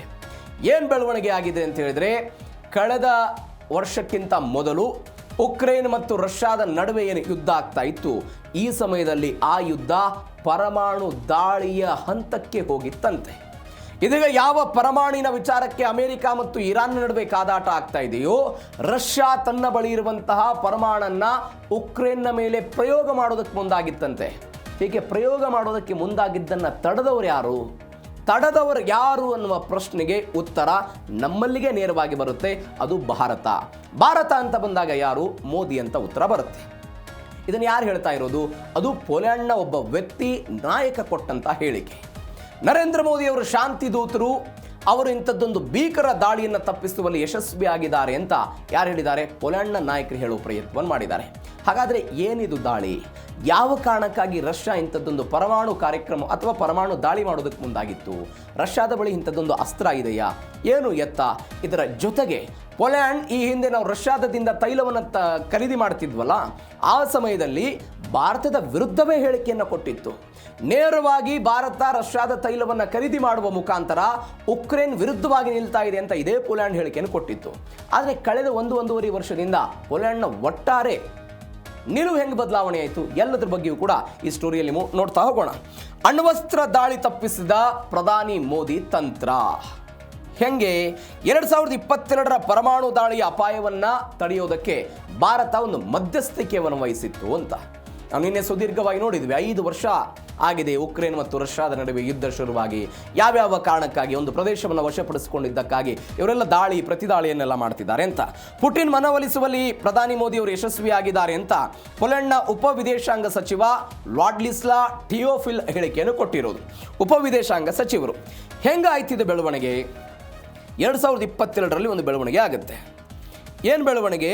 ಕೆರ್ಸನ್ ಎನ್ನುವಂಥ ಒಂದು ಪ್ರಾಂತ್ಯ, ಅದು ರಷ್ಯಾ ಏನು ಮಾಡಿತ್ತು? ಕೆರ್ಸನ್ ಎನ್ನುವಂತಹ ಪ್ರಾಂತ್ಯವನ್ನು ವಶಪಡಿಸಿಕೊಂಡಿತ್ತು. ಅದನ್ನು ಮರುವಶಪಡಿಸಿಕೊಳ್ಳೋದಕ್ಕೆ ಯಾರು ಮುನ್ನುಗ್ತಾ ಇದ್ರು? ಇದೇ ಉಕ್ರೇನ್ ಅವರೆಲ್ಲ ಮುನ್ನುಗ್ತಾ ಇದ್ರು.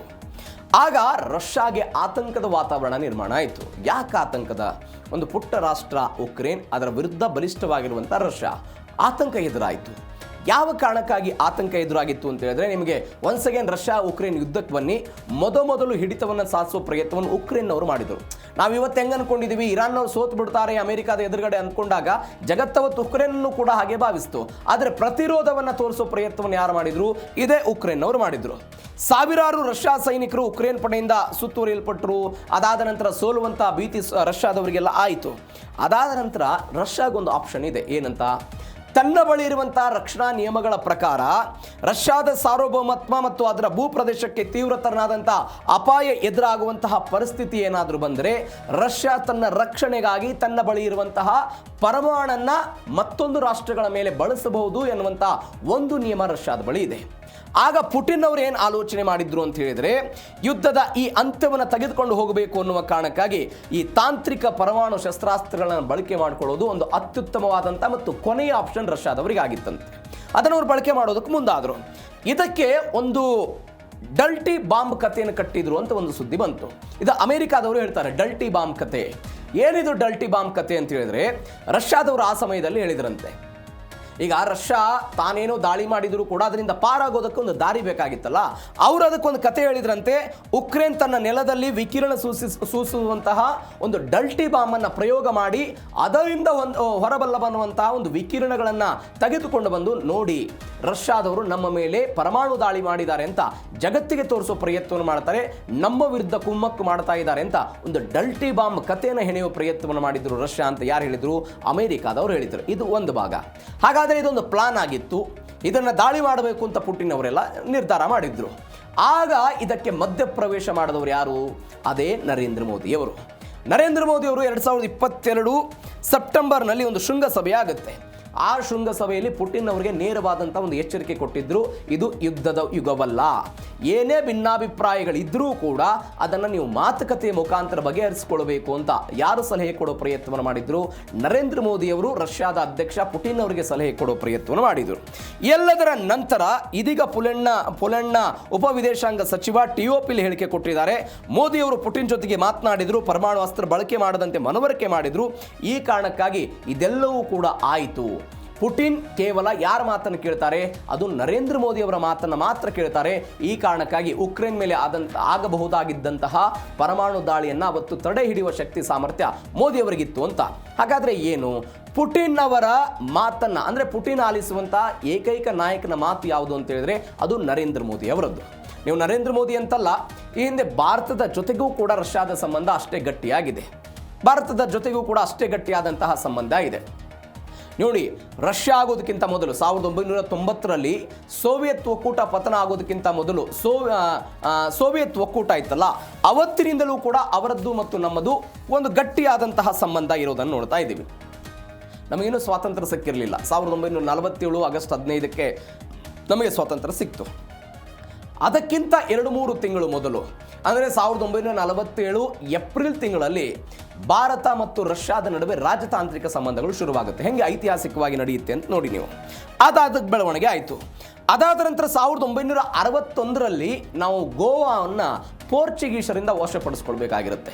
ಈ ಪೋರ್ಚುಗೀಸರಿಂದ ವಶಪಡಿಸಿಕೊಳ್ಳುವಂತಹ ಸಮಯದಲ್ಲೂ ಕೂಡ ನಮಗೆ ಸಹಾಯ ಮಾಡಿದ್ಯಾರು? ಇದೇ ರಷ್ಯಾದವರು ನಮಗೆ ಸಹಾಯ ಮಾಡಿದ್ದಾರೆ. ಇದು ಒಂದು ಗಮನಿಸಬೇಕಾದ ಸಂಗತಿ. 1971ರಲ್ಲಿ ಬಾಂಗ್ಲಾ ವಿಮೋಚನಾ ಯುದ್ಧ ಆಯ್ತಲ್ಲ, ಅವತ್ತೂ ಕೂಡ ಭಾರತಕ್ಕೆ ಸಪೋರ್ಟ್ ಮಾಡಿದವರು ಯಾರು? ಇದೇ ರಷ್ಯಾದವರು.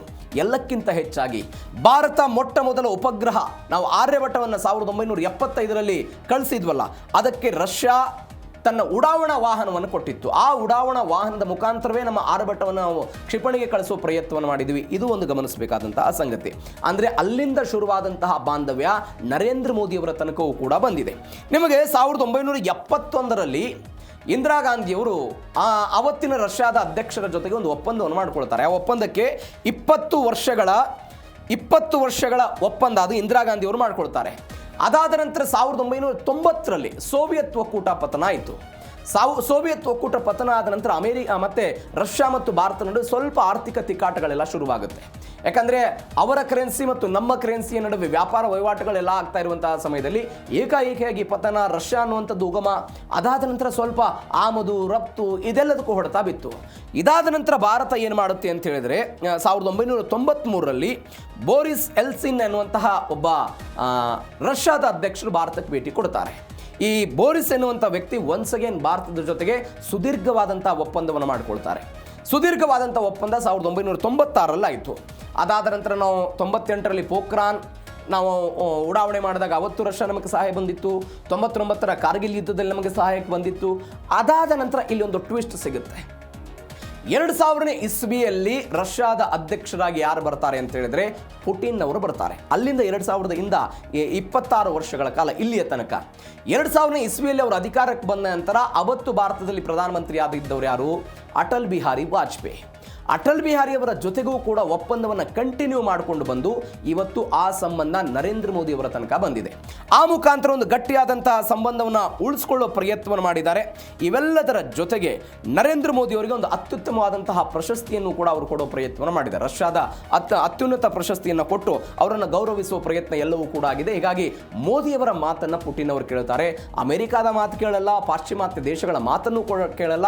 ಬಿಕಾಸ್ ಅವರು ರಷ್ಯಾವನ್ನು ಬಗ್ಗು ಬಡಿಬೇಕು ಅಂತ ಪ್ರಯತ್ನವನ್ನು ಮಾಡ್ತಾ ಇರೋದು. ಇದು ಒಂದು ಬೆಳವಣಿಗೆ. ಮತ್ತೊಂದು ಬೆಳವಣಿಗೆ ಏನಾಗಿದೆ ಅಂತ ಹೇಳಿದರೆ, ಇದೇ ವಿಚಾರದಲ್ಲಿ ತೈಲ ಖರೀದಿ ವಿಚಾರದಲ್ಲಿದ್ದಂತಹ ಭಿನ್ನಾಭಿಪ್ರಾಯಗಳು ಶಮನ ಆಗಿರೋದು. ಭಿನ್ನಾಭಿಪ್ರಾಯಗಳು ನಾವು ಅನೇಕ ಬಾರಿ ಇದೇ DNA ಚರ್ಚೆ ಮಾಡಿದ್ದೀವಿ.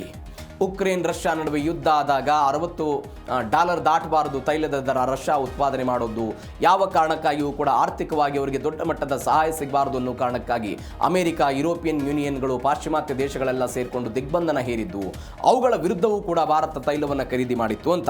ಇದೀಗ ಅವತ್ತು ಪೋಲೆಂಡ್ ಇದನ್ನು ಟೀಕೆ ಮಾಡಿತ್ತು. ರಷ್ಯಾದಿಂದ ತೈಲವನ್ನು ಖರೀದಿ ಮಾಡಿದ್ದನ್ನು ಪೋಲೆಂಡ್ ಟೀಕೆ ಮಾಡಿತ್ತು. ರಿಯಾಯಿತಿ ದರದಲ್ಲಿ ತೈಲ ಪಡೆಯುವ ಭಾರತದ ನೀತಿ ಇದೀಗ ನ್ಯಾಯಯುತ ಅಂತ ಹೇಳ್ತಾ ಇದ್ದಾರೆ. ನೀವೊಂದು 3-4 ಕಾರಣಗಳಿಗಾಗಿ ಪೋಲೆಂಡ್ ಅವರು ಟೀಕೆ ಮಾಡಿದ್ರು. ನೀವು ಒಂದು ನೋಡಿ, ರಷ್ಯಾ ಯುದ್ಧದ ಆರ್ಥಿಕತೆಗೆ ಭಾರತ ಧನ ಸಹಾಯ ಕೊಡ್ತಾ ಇದೆ. ಅಂದರೆ ಭಾರತ ರಷ್ಯಾದಿಂದ 40% ರಿಯಾಯಿತಿ ದರದಲ್ಲಿ ಕಚ್ಚಾ ತೈಲವನ್ನು ಖರೀದಿ ಮಾಡುತ್ತೆ. ಈ ಮುಖಾಂತರ ಭಾರತ ಕೊಡ್ತಾ ಇರುವಂತಹ ಹಣ ನೇರವಾಗಿ ಅಧ್ಯಕ್ಷ ಪುಟಿನ್ ಅವರ ಯುದ್ಧದ ತಂತ್ರ ಏನಿದೆ, ಯಾವ ಯುದ್ಧದ ತಂತ್ರ, ಅದು ಉಕ್ರೇನ್ ಯುದ್ಧದ ತಂತ್ರಕ್ಕೆ ಅದು ಬಳಕೆ ಆಗುತ್ತೆ. ಹೀಗಾಗಿ ಮಿಲಿಟರಿ ಆರ್ಥಿಕತೆಗೆ ಇವರೆಲ್ಲ ಇಂಧನವನ್ನು ಒದಗಿಸ್ತಾ ಇದ್ದಾರೆ. ಹೀಗಾಗಿ ನಾವು ಟೀಕೆ ಮಾಡ್ತೀವಿ ಅಂತ ಅವರು ಹೇಳಿದರು. 2ನೇ ಪಾಯಿಂಟ್ ಅವರು ಹೇಳ್ತಾರೆ, ಯುರೋಪಿಯನ್ ಒಕ್ಕೂಟದ ನಿರ್ಬಂಧಗಳ ಉಲ್ಲಂಘನೆ. ರಷ್ಯಾದ ಇಂಧನ ವಲಯದ ಮೇಲೆ ಯುರೋಪಿಯನ್ ಒಕ್ಕೂಟ 20ಕ್ಕೂ ಹೆಚ್ಚು ಕಠಿಣ ನಿರ್ಬಂಧಗಳನ್ನು ಹೇರಿದೆ. ಈ ನಿರ್ಬಂಧಗಳನ್ನು ಹೇರಿದಾಗಲೂ ಕೂಡ ಭಾರತ ಅವರ ಜೊತೆಗೆ ವ್ಯಾಪಾರ ವಹಿವಾಟು ಮಾಡ್ತಾ ಇದೆ, ತೈಲ ಖರೀದಿ ಮಾಡ್ತಾ ಇದೆ. ಇದರರ್ಥ ಏನು?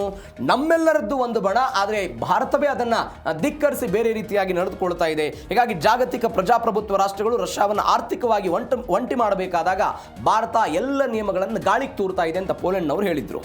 ಅದಾದ ನಂತರ ಈ ಜಪಾಡ್ ತಾಲೀಮ್ ಆಗ್ತಾ ಇತ್ತು. ರಷ್ಯಾದಲ್ಲಿ ಜಪಾಡ್ ಮಿಲಿಟರಿ ತಾಲೀಮ್ನಲ್ಲಿ ಭಾರತೀಯ ಸೇನೆ ಭಾಗವಹಿಸಿತ್ತು. ಅದಕ್ಕೂ ಕೂಡ ಪೋಲೆಂಡ್ ಅವರು ಟೀಕೆ ಟಿಪ್ಪಣಿ ಮಾಡಿದ್ರು. ಅವತ್ತು ಜೈಶಂಕರ್ ಅವರು ಇದಕ್ಕೊಂದು ಉತ್ತರವನ್ನು ಕೊಟ್ಟರು. ಏನಂತ ಉತ್ತರ ಕೊಟ್ಟರು? ಯುರೋಪ್ ತನಗೆ ಬೇಕಾದಾಗ ರಷ್ಯಾದಿಂದ ಗ್ಯಾಸ್ ಮತ್ತು ತೈಲವನ್ನು ಎಂದಿಗೂ ಕೂಡ ಆಮದು ಮಾಡಿಕೊಳ್ಳುತ್ತೆ, ಆದರೆ ಭಾರತವನ್ನು ಮಾತ್ರ ಗುರಿ ಮಾಡ್ತಾ ಇರೋದು ಶಿಕ್ಷಾರ್ಹ ಅಪರಾಧ ಇದೆ ಅಂತ ಜೈಶಂಕರ್ ಅವರು ಹೇಳಿದರು. ಆದರೆ ನೀವು ನೋಡಿ, ಅವತ್ತು ಹೀಗೆ ಟೀಕೆ ಟಿಪ್ಪಣಿ ಮಾಡಿದ್ದಂತಹ ಪೋಲೆಂಡ್ ಇವತ್ತು ತನ್ನ ವರಸೆಯನ್ನು ಬದಲಾವಣೆ ಮಾಡಿ ಈಗ ಅವರು ಹೇಳ್ತಾ ಇದ್ದಾರೆ, ಅವರ ಬಳಿ ಇರುವಂತಹ 140 ಕೋಟಿ ಜನರಿಗೆ ತೈಲ ಪೂರೈಕೆ ಮಾಡಬೇಕಾಗಿದ್ದು ಭಾರತದಲ್ಲಿರುವಂತಹ ಭಾರತ ಸರ್ಕಾರದ ಆದ್ಯ ಕರ್ತವ್ಯ. ಹೀಗಾಗಿ ರಷ್ಯಾದಿಂದ ಅವರು ತೈಲ ಖರೀದಿ ಮಾಡಿದ್ದಾರೆ. ಇದರಲ್ಲಿ ಏನು ತಪ್ಪಿಲ್ಲ ಅಂತ ಯಾರು ಹೇಳ್ತಾ ಇದ್ದಾರೆ? ಯಾವ ಟೀಕೆನ ಪೋಲೆಂಡ್ ಮಾಡಿತ್ತಲ್ಲ, ಇವತ್ತು ಒನ್ಸ್ ಅಗೇನ್ ಅದನ್ನು ಸಮರ್ಥನೆ ಮಾಡಿಕೊಂಡು ಭಾರತದ ಪರವಾಗಿ ನಿಲ್ಲೋ ಪ್ರಯತ್ನವನ್ನು ಮಾಡ್ತಾ ಇದ್ದಾರೆ. ಇದಕ್ಕೆ ಕಾರಣ ಏನು? ಒನ್ಸ್ ಅಗೇನ್ ಚೀನಾದ ಕಾರಣಕ್ಕಾಗಿ. ಚೀನಾದ ಮಿತ್ರತ್ವ ಬೇಕಾಗಿದೆ. ರಷ್ಯಾವನ್ನು ನಾವು ನಾಳೆ ಹಿಂದೆ ತಕ್ಕೊಂಡ್ರೆ ಯುರೋಪಿಯನ್ ಯೂನಿಯನ್ಗಳು ಮತ್ತು ಚೀನಾದ ನಡುವೆ ನಡೀತಾ ಇರುವಂತಹ ತಿಕ್ಕಾಟಗಳು, ರಷ್ಯಾದ ನಡುವೆ ನಡೀತಾ ಇರುವಂತಹ ತಿಕ್ಕಾಟಗಳು, ನಾಳೆ ಆಮದು ರಫ್ತು ತಾಂತ್ರಿಕವಾಗಿ ಒಂದು ಬಲ ಬೇಕಾಗಿತ್ತಲ್ಲ, ಆ ಬಲವನ್ನು ಬಳಕೆ ಮಾಡಿಕೊಂಡು ಚೀನಾದ ವಿರುದ್ಧ ನಾನು ಫೈಟ್ ಮಾಡಬೇಕು ಅಂತ ಹೇಳಿದ್ರೆ ಒಂದು ಬಲಿಷ್ಠವಾಗಿರುವಂಥ ದೇಶ ಬೇಕು, ಅದು ಭಾರತ ಅಂತ ಇವತ್ತು ಪೋಲೆಂಡ್ಗೆ ಅನ್ನಿಸ್ತಾ ಇದೆ. ಆ ಕಾರಣಕ್ಕಾಗಿ ಒನ್ಸ್ ಅಗೇನ್ ತಮ್ಮ ವರಸೆಯನ್ನು ಬದಲಾವಣೆ ಮಾಡಿಕೊಳ್ಳೋ ಪ್ರಯತ್ನವನ್ನು ಮಾಡ್ತಾ ಇದ್ದಾರೆ. ಇದು ಒಂದು ಬೆಳವಣಿಗೆ. ಮತ್ತೊಂದು ಬೆಳವಣಿಗೆ ಏನು ಅಂತ ಹೇಳಿದ್ರೆ, ಮೋದಿ ಮೇಲೆ ಒತ್ತಡ ಹಾಕೋದು ವ್ಯರ್ಥ ಅಂತ. ಮೋದಿಯವರ ಸ್ವತಂತ್ರ ವಿದೇಶಾಂಗ ನೀತಿಗೆ ಪುಟಿನ್ ಅವರೆಲ್ಲ ಪಿದಾಗಿದ್ದನ್ನು ನೋಡ್ತಾ ಇದ್ದೀವಿ. ನೀವು ನೋಡಿ, ಈ ಅಮೆರಿಕ ಇರಾನ್ ನಡುವೆ ಯುದ್ಧ ಶುರುವಾದಾಗ ಅನೇಕ ಜನ ಹೇಳಿದರು, ಒಂದು ಸ್ಟ್ಯಾಂಡ್ ತೆಗೆದುಕೊಳ್ಳಿಲ್ಲ ಭಾರತ, ಇರಾನ್ನ ಪರವಾಗಿ ಜಾಗತಿಕವಾಗಿ ಮಾತನಾಡಬೇಕಾಗಿತ್ತು, ಭೀಕರ ದಾಳಿ ಆಯಿತು, ಸರ್ವೋಚ್ಚ ನಾಯಕರೆಲ್ಲ ಮೃತಪಟ್ಟರು ಅಂತ ಭಾರತ ಅಲಿಪ್ತ ನೀತಿಯನ್ನು ತೆಗೆದುಕೊಂಡು ಪ್ರಯತ್ನ ಆಯಿತು. ಭಾರತದ ಮೇಲೆ ಒತ್ತಡ ಹಾಕೋದು ಅಂತಾರಾಷ್ಟ್ರೀಯ ಮಟ್ಟದಲ್ಲಿ ಹಾನಿಕಾರಕ ಅಂತ ಯಾರು ಹೇಳ್ತಾ ಇರೋದು? ಇದೇ ಪುಟಿನ್ ಅವರು ಹೇಳುವ ಪ್ರಯತ್ನವನ್ನು ಮಾಡ್ತಾ ಇದ್ದಾರೆ. ತನ್ನ ರಾಷ್ಟ್ರೀಯ ಹಿತಾಸಕ್ತಿಗೆ ತಕ್ಕಂತೆ ಭಾರತದ ನಡೆ ಇರುತ್ತೆ ಅಂತ ಪುಟಿನ್ ಅವರು ಹೇಳಿದರು. ರಷ್ಯಾ ಮತ್ತು ಭಾರತದ ಬಾಂಧವ್ಯಕ್ಕೆ ಮೋದಿಯವರು ಬೆನ್ನೆಲುಬು, ಜಾಗತಿಕ ನಾಯಕನಾಗಿ ಹೊರಹೊಮ್ಮತಾ ಇರುವಂಥ ನರೇಂದ್ರ ಮೋದಿ. 2-3 ಬೆಳವಣಿಗೆಗಳನ್ನು ನೀವು ಗಮನಿಸಿ. ಯುದ್ಧ ಆದಂತಹ ಸಮಯದಲ್ಲಿ ಭಾರತ ಒಂದು ಸಮಯವನ್ನು ಕಾಪಾಡಿಕೊಳ್ಳುತ್ತೆ, ಶಾಂತಿಯನ್ನು ನೋಡುತ್ತೆ. ಹೇಗೆ ನಾವು ಪ್ರತಿಕ್ರಿಯೆಯನ್ನು ಕೊಡಬೇಕು, ಏನು ಪ್ರತಿಕ್ರಿಯೆ ಕೊಟ್ಟರೆ ಏನಾಗುತ್ತೆ ಅಂತ. ನೀವು ರಷ್ಯಾದಿಂದ ತೈಲವನ್ನು ಖರೀದಿ ಮಾಡಿಕೊಂಡ ಬಂದಂತಹ ಸಮಯದಲ್ಲಿ ನಮಗೆ ದಂಡನಾತ್ಮಕ ಶುಲ್ಕವನ್ನು ಅಥವಾ ದಂಡನಾತ್ಮಕ ಸುಂಕವನ್ನು ಇದೇ ಅಮೆರಿಕ ಹಾಕಿದಾಗಲೂ ಕೂಡ ನಾವು ತೈಲ ಖರೀದಿನೇನಾದರೂ ಸ್ಟಾಪ್ ಮಾಡಿದ? ಯಾವ ಕಾರಣಕ್ಕಾಗಿಯೂ ಕೂಡ ಸ್ಟಾಪ್ ಮಾಡಿಲ್ಲ.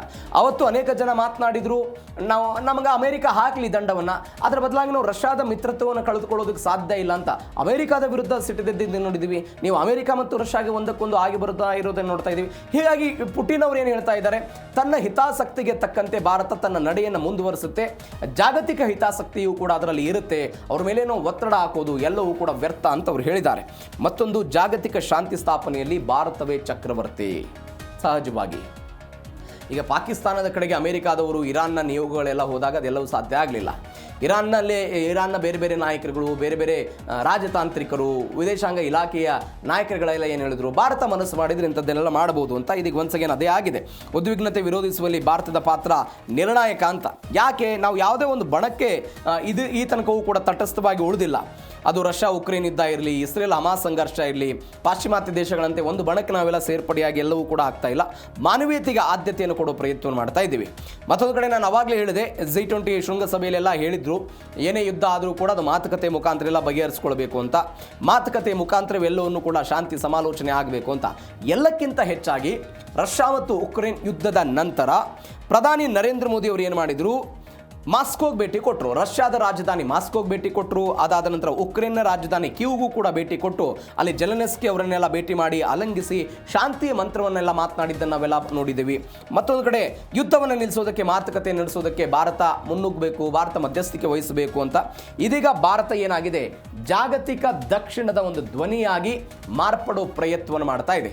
ಜಾಗತಿಕವಾಗಿ ದಕ್ಷಿಣ ಭಾಗದಲ್ಲಿ ಒಂದು ದೊಡ್ಡ ಮಟ್ಟದ ಧ್ವನಿಯಾಗಿ, ಶಾಂತಿ ದೂತನಾಗಿ, ರಾಜತಾಂತ್ರಿಕ ವಿಚಾರಗಳನ್ನು ತೆಗೆದುಕೊಂಡು ಹೋಗೋ ಪ್ರಯತ್ನದ ಭಾಗವಾಗಿ ಇದೆಲ್ಲ ಆಗ್ತಾ ಇದೆ. ಹೀಗಾಗಿ ಭಾರತದ ನಾಯಕತ್ವವನ್ನು ಅಥವಾ ಭಾರತವನ್ನು ಪುಟಿನ್ ಅವರು ಹಾಡಿ ಹೋಗಲು ಪ್ರಯತ್ನವನ್ನು ಮಾಡ್ತಾ ಇದ್ದಾರೆ. ನೋಡೋಣ ಏನಾಗುತ್ತೆ ಈ ವಿಚಾರದಲ್ಲಿ ಅಂತ.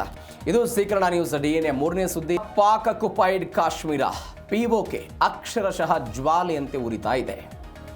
ಯಾವ ಪಾಕಿಸ್ತಾನ ಅದನ್ನು ರಕ್ಷಣೆ ಮಾಡಬೇಕಾಗಿತ್ತು ಅದನ್ನು ನಿರ್ನಾಮ ಮಾಡೋ ಪ್ರಯತ್ನವನ್ನು ಮಾಡ್ತಾ ಇದೆ.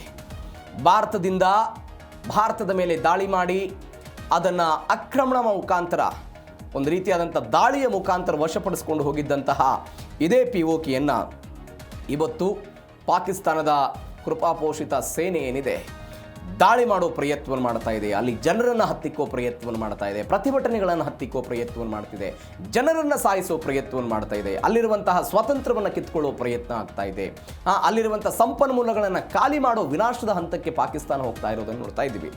ಹೆಚ್ಚು ಕಡಿಮೆ ಕಳೆದ 1-1.5 ತಿಂಗಳಿಂದ ಆಗ್ತಾ ಇರುವಂಥ ಈ ಪ್ರತಿಭಟನೆಯ ಭಾಗವಾಗಿ ಅನೇಕ ಜನ POKಯ ನಾಗರಿಕರು ಮೃತಪಟ್ಟಿದ್ದನ್ನು ನೋಡಿದ್ದೀವಿ, ಜನಸಾಮಾನ್ಯರು ಮೃತಪಟ್ಟಿದ್ದನ್ನೆಲ್ಲ ನೋಡಿದ್ದೀವಿ. ಇದು ಕೇವಲ ಮೊದಲ ಬಾರಿ ಅಂತಲ್ಲ. 1947ರಲ್ಲೇ ಪಾಕಿಸ್ತಾನ ಇಂಥದ್ದೊಂದು ದಾಳಿ ಮಾಡುವ ಮುಖಾಂತರ POK ಜನರ ಮೇಲೆ ಅತ್ಯಾಚಾರ ಮಾಡಿದ್ದು, POK ಜನರ ಮೇಲೆ ಅನಾಚಾರ ಮಾಡಿದ್ದು, POK ಜನರನ್ನು ಬಗ್ಗು ಬಡಿಯುವ ಪ್ರಯತ್ನವನ್ನು ಮಾಡಿದ್ದನ್ನೆಲ್ಲ ನೋಡಿದ್ದೀವಿ. ಅವತ್ತಿನಿಂದ ಶುರುವಾದಂತಹ ಈ ಪಯಣ ಇಲ್ಲಿಯ ತನಕವೂ ಕೂಡ ಮುಂದುವರಿತಾ ಇದೆ. ಹೀಗಾಗಿ ಪಾಕಿಸ್ತಾನದ ಈ ಆಟಾಟೋಪಕ್ಕೆ ಬ್ರೇಕ್ ಹಾಕೋದಕ್ಕೆ POK ಜನ ಇವತ್ತು ನಿರ್ಧಾರ ಮಾಡಿ ನಮಗೆ ಸ್ವತಂತ್ರ ಬೇಕು ಅಂತ ಕೇಳ್ತಾ ಇದ್ದಾರೆ. ನಾವು ಭಾರತಕ್ಕೆ ಹೋಗ್ತೇವೆ, ಇಲ್ಲದಿದ್ದರೆ ನಮ್ಮನ್ನು ಸ್ವತಂತ್ರವಾಗಿ ಬಿಡಿ ಅಂತ POKಯ ಹೋರಾಟಗಾರರು ಹೇಳ್ತಾ ಇರೋದು. ಹಾಗಾದರೆ ಏನಿದು ಪಾಕಿಸ್ತಾನದ ಮಾಸ್ಟರ್ ಪ್ಲಾನು? ಮುನೀರ್ ಅವರ ಕೃಪಾಪೋಷಿತ ಸೇನೆ ಇಂಥದ್ದೊಂದು ದಾಳಿ ಮಾಡೋದಕ್ಕೆ, ಸಾಮೂಹಿಕ ಹತ್ಯೆ ಮಾಡೋದಕ್ಕೆ ಮುಂದಾಗ್ತಾ ಇದೆ ಅಂತೆ. ಏನಿದು ನೋಡೋಣ. ಪಾಕ್ ಸೇನಾ ಮುಖ್ಯಸ್ಥ ಅಸಿಮ್ ಮುನೀರ್ನಿಂದ ಭೀಕರ ನರಮೇಧದ ಒಂದು ಸಂಚು ಹಾಕ್ಕೊಳ್ತಾ ಇದ್ದಾರೆ. ಎಲ್ಲಿ? POKಯಲ್ಲಿ ನದಿ ನೀರನ್ನು, ಸಂಪನ್ಮೂಲ ಏನಿದೆ ಅದನ್ನು ಸಂಪೂರ್ಣವಾಗಿ ಕೆಂಪಾಗಿಸೋದಕ್ಕೆ ಮುನೀರ್ ಅವರು ಪ್ರಯತ್ನವನ್ನು ಪಡ್ತಿದ್ದಾರೆ ಅಂತ. ಎಲ್ಲಿ? ಇದೇ POKಯಲ್ಲಿ ಅಂತ. ಜಂಟಿ ಅವಾಮ್ ಆ್ಯಕ್ಷನ್ ಕಮಿಟಿ ನೇತೃತ್ವದಲ್ಲಿ ಆಗ್ತಾ ಇರುವಂಥ ಪ್ರತಿಭಟನೆ, ಅದನ್ನು ಹತ್ತಿಕ್ಕೋದಕ್ಕೆ ಸೇನಾ ಮುಖ್ಯಸ್ಥ ಮಾರ್ಷಲ್ ಅಸಿಮ್ ಮುನೀರ್ ನೇತೃತ್ವದಲ್ಲಿ ಭಾರೀ ಸಶಸ್ತ್ರ ಪಡೆಗಳನ್ನೆಲ್ಲ ನಿಯೋಜನೆ ಮಾಡಲಾಗ್ತಾ ಇದೆ. ಬೆಲೆ ಏರಿಕೆ, ಬೇರೆ ಬೇರೆ ಕಾರಣಗಳಿಗಾಗಿ ಎಲ್ಲ ಹೋರಾಟ ಮಾಡಲಾಗ್ತಾ ಇದೆ. ಈಗಾಗಲೇ ಒಂದು 30ಕ್ಕೂ ಹೆಚ್ಚು ಜನ ಮೃತಪಟ್ಟಿದ್ದನ್ನು ನೋಡಿದ್ದೀವಿ. ಜುಲೈ 15ನೇ ತಾರೀಕಿಗೆ ಅಂದರೆ ಇವತ್ತು ಮುಜಾಫರಾಬಾದ್ ಚಲೋ ಪ್ರತಿಭಟನೆಯನ್ನು ಹತ್ತಿಕ್ಕೋದಕ್ಕೆ ಹೆಚ್ಚುವರಿ ಸೈನ್ಯವನ್ನೆಲ್ಲ ನಿಯೋಜನೆ ಮಾಡಲಾಯಿತು. ಈ ದೌರ್ಜನ್ಯವನ್ನು ಜಲಿಯನ್ ವಾಲಾಬಾಗ್ ಹತ್ಯಾಕಾಂಡ, ಭಾರತದಲ್ಲಿ ಆಯ್ತಲ್ಲ ಜಲಿಯನ್ ವಾಲಾಬಾಗ್ ಹತ್ಯಾಕಾಂಡ, ಅದಕ್ಕೆ ಹೋಲಿಕೆ ಮಾಡುವಂಥ ಪ್ರಯತ್ನಗಳಾಗ್ತಾ ಇದೆ. ಅಂದರೆ ಈ ಪ್ರತಿಭಟನೆ, ಇವತ್ತು ಆಗುವಂಥ ಪ್ರತಿಭಟನೆಗೆ ಮುನೀರ್ ಅವರ ಆದೇಶದ ಮೇರೆಗೆ 4000 ಫೆಡರಲ್ ಕಾನ್ಸ್ಟೇಬಲರಿ ಸಿಬ್ಬಂದಿ, 7 ವಿಂಗ್ಸ್ ಪಾಕಿಸ್ತಾನ್ ರೇಂಜರ್ಸ್ ಪಡೆಗಳನ್ನು POKಯಲ್ಲಿ ನಿಯೋಜನೆ ಮಾಡಲಾಗಿತ್ತಂತೆ. ಅಂದರೆ ಪ್ರತಿಭಟನೆಯನ್ನು ಹತ್ತಿಕ್ಕೋ ಪ್ರಯತ್ನ ಇದು. ಜಂಟಿ ಅವಾಮಿ ಆಕ್ಷನ್ ಕಮಿಟಿಯನ್ನು ಸಂಪೂರ್ಣವಾಗಿ ನಿಷೇಧ ಮಾಡಿದ್ದಾರೆ. ಭಯೋತ್ಪಾದನಾ ನಿಗ್ರಹ ಕಾಯ್ದೆಯಡಿ ಇದನ್ನೆಲ್ಲ ಮಾಡುವ ಪ್ರಯತ್ನವನ್ನು ಮಾಡ್ತಾರೆ. ನೀವು ನೋಡಿ, ನಾನು ಅವಾಗಲೇ ಹೇಳಿದೆ 1947ರಲ್ಲಿ ಕಬಾಲಿ ಆಕ್ರಮಣ ಆಯ್ತಲ್ಲ, ಈ ಕಬಾಲಿ ಆಕ್ರಮಣ ಆದಂತಹ ಸಮಯದಲ್ಲೇ ಅಲ್ಲಿಂದನೇ ಈ ದೌರ್ಜನ್ಯದ ಈ ಬೀಜ ಶುರುವಾಗ್ತಾ ಬಂದಿತ್ತು. ಅದಾದ ನಂತರ ರಾಜಕೀಯ ಹಕ್ಕುಗಳ ಹಗರಣವನ್ನು 1974ರಲ್ಲಿ ಮಾಡ್ತಾರೆ. POK ಅನ್ನೋದು ಪಾಕಿಸ್ತಾನಕ್ಕೆ ಸೇರ್ಪಡೆ ಆಗಬೇಕು ಅನ್ನೋದನ್ನು, ಪ್ರತಿಯೊಬ್ಬರು ಒಪ್ಪಬೇಕು ಅನ್ನೋದನ್ನು, ಅದನ್ನು ಆದೇಶದ ಮುಖಾಂತರ ತರುವ ಪ್ರಯತ್ನವಾಗಿ 74ರಲ್ಲಿ ಆಯಿತು. ಅದಾದ ನಂತರ ದೌರ್ಜನ್ಯ, ಅತ್ಯಾಚಾರಗಳು, ಪ್ರತಿಭಟನೆ ತಡೆಯೋದು ಎಲ್ಲವೂ ಕೂಡ ಆಯಿತು. ಅದರ ಮುಂದುವರೆದ ಭಾಗವಾಗಿ ಇವತ್ತಿನ ಪರಿಸ್ಥಿತಿ. ಮತ್ತೊಂದು, ವತನ್ ಯಾ ಕಫನ್, ಎದೆಯೊಡ್ಡಿ ನಿಂತ POK ಜನ. ಇದಕ್ಕೆ ಬಗ್ತಾ ಇಲ್ಲ POK ಜನ, ಯಾವುದೇ ಕಾರಣಕ್ಕಾಗಿ ಬಗ್ತಾ ಇಲ್ಲ. ಜಂಟಿ ಅವಾಮಿ ಕ್ರಿಯಾ ಸಮಿತಿ ನೇತೃತ್ವದಲ್ಲಿ ದೊಡ್ಡ ಮಟ್ಟದ ಪ್ರತಿಭಟನೆ ಮಾಡ್ತಾ ಇದ್ದಾರೆ, ಹೋರಾಟ ಮಾಡ್ತಾ ಇದ್ದಾರೆ, ಬೇರೆ ಬೇರೆ ಕಾರಣಕ್ಕಾಗಿ.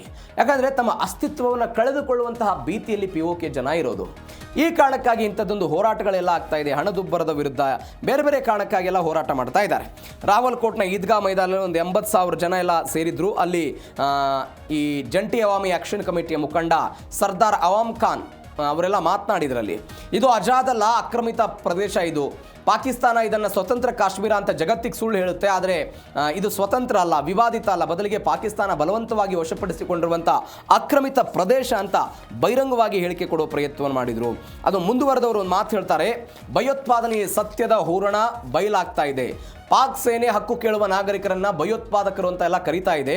ಇದೇ ಪಾಕಿಸ್ತಾನ ಸೇನೆ ಈ ಹಿಂದೆ ಕಾಶ್ಮೀರಿಗಳ ಕೈಗೆ ಬಂದೂಕುಗಳನ್ನು ಕೊಟ್ಟು ಜಿಹಾದ್ ಹೆಸರಿನಲ್ಲಿ ದುರುಪಯೋಗ ಮಾಡಿಕೊಂಡಿತ್ತು. ಇದೀಗ ನಮ್ಮನ್ನ ಉಗ್ರರಂತ ಕರಿತೀರಾ ಅಂತ ಅವರೆಲ್ಲ ಈ ಭಯೋತ್ಪಾದಕತೆಯ ಮುಖವಾಡವನ್ನೆಲ್ಲ ಬಿಚ್ಚಿಬಿಟ್ಟಿದ್ದಾರೆ. ಅದಾದ ನಂತರ ಅವರು ಹೇಳ್ತಾ ಇದ್ದಾರೆ, ಸ್ಥಳೀಯ ರಾಜಕಾರಣಿಗಳು ಪಾಕ್ ಮಿಲಿಟರಿಯ ಬೂಟ್ ಎಲ್ಲ ನೆಕ್ತಿದ್ದಾರೆ ಅಂತ ಟೀಕೆ ಮಾಡಿದ್ರು. ನಮಗೆ ಪಾಕಿಸ್ತಾನದ ಆಡಳಿತ ಯಾವುದೇ ಕಾರಣಕ್ಕೂ ಬೇಡ, ನಮಗೆ ಒಂದು ಸ್ವತಂತ್ರ ದೇಶ ಬೇಕು, ಸಾರ್ವಭೌಮತ್ವ ಎಲ್ಲ ಬೇಕು ಅಂತ ಟೀಕೆ ಟಿಪ್ಪಣಿ ಮಾಡಿ ಪ್ರಯತ್ನದ ಭಾಗವಾಗಿ ಇದೀಗ ಎದೆ ಒಡ್ಡಿ ನಿಲ್ಲೋ ಪ್ರಯತ್ನವನ್ನು ಮಾಡ್ತಾ ಇದ್ದಾರೆ. ಇದರ ಜೊತೆಗೆ ಏನಾಗಿದೆ ಅಂತ ಹೇಳಿದ್ರೆ, ಲಷ್ಕರ್ ಎ ತೈಬಾ ಉಗ್ರರ ತಾಲೀಮ್ ಕೂಡ ಆಗ್ತಾ ಇದೆ. ಎಲ್ಲಿ ಯಾವ ಭಯೋತ್ಪಾದಕರ ವಿಚಾರದಲ್ಲಿ ನಾವು ಯಾರಿಗೂ ರಕ್ಷಣೆ ಕೊಟ್ಟಿಲ್ಲ, ಏನಿಲ್ಲ, ಶಾಂತಿ ದೂತನಾಗಿ ಯಾವ್ರ ನಡುವೆ, ಅಮೆರಿಕ ಇರಾನ್ ನಡುವೆ ಶಾಂತಿ ದೂತನಾಗಿ, ಆದರೆ ತನ್ನದ್ದೇ ನೆಲದಲ್ಲಿ ಭಯೋತ್ಪಾದಕರಿಗೆ ಆಶ್ರಯ, ಅವರಿಗೆ ತರಬೇತಿ ಅಂತೆ. POKಯ ಮಂಗಳಾ ಜಲಾಶಯದಲ್ಲಿ ಉಗ್ರರಿಗೆ ವಿಶೇಷವಾದಂತಹ ತರಬೇತಿ ಕೊಡ್ತಾ ಇದ್ದಾರೆ.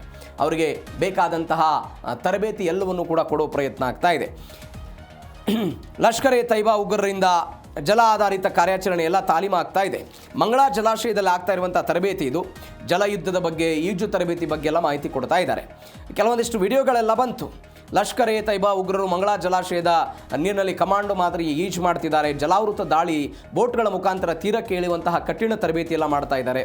ಅದಾದ ನಂತರ ಅಮೆರಿಕಾದಿಂದ ಜಾಗತಿಕ ಉಗ್ರ ಅಂತ ಘೋಷಣೆ ಆಗಿರುವಂಥ ಲಷ್ಕರ್ ಕಮಾಂಡರ್ ಹ್ಯಾರಿಸ್ ದಾರ್ ಈ ಜಲಾಶಯದಲ್ಲಿ ಹೊಸ ಉಗ್ರರನ್ನೆಲ್ಲ ಉದ್ದೇಶಿಸಿ ಮಾತನಾಡಿದ. ಭಾರತಕ್ಕೆ ಬೆದರಿಕೆ ಹಾಕಿದ. ಭಾರತವು ನಮ್ಮ ನೀರನ್ನು ನಿಲ್ಲಿಸಿದರೆ ನಾವು ಅವರ ಉಸಿರನ್ನು ನಿಲ್ಲಿಸ್ತೀವಿ ಅಂತ, ಅಂದರೆ ಸಿಂಧು ನದಿ ನೀರಿನ ವಿಚಾರ ಬಗ್ಗೆ ಆ ವ್ಯಕ್ತಿ ಹೇಳಿಕೆ ಕೊಟ್ಟ. ಮತ್ತೊಂದು ಕಡೆ ನೀವು ಭಾರತೀಯ ಗುಪ್ತಚರ ಇಲಾಖೆಗಳ ಪ್ರಕಾರ ಈ ಮಂಗಳಾ ಜಲಾಶಯ ಮತ್ತು ಭಾರತಕ್ಕೆ ಒಂದು ದಶಕಗಳ ಕರಾಳ ಇತಿಹಾಸ ಇದೆ.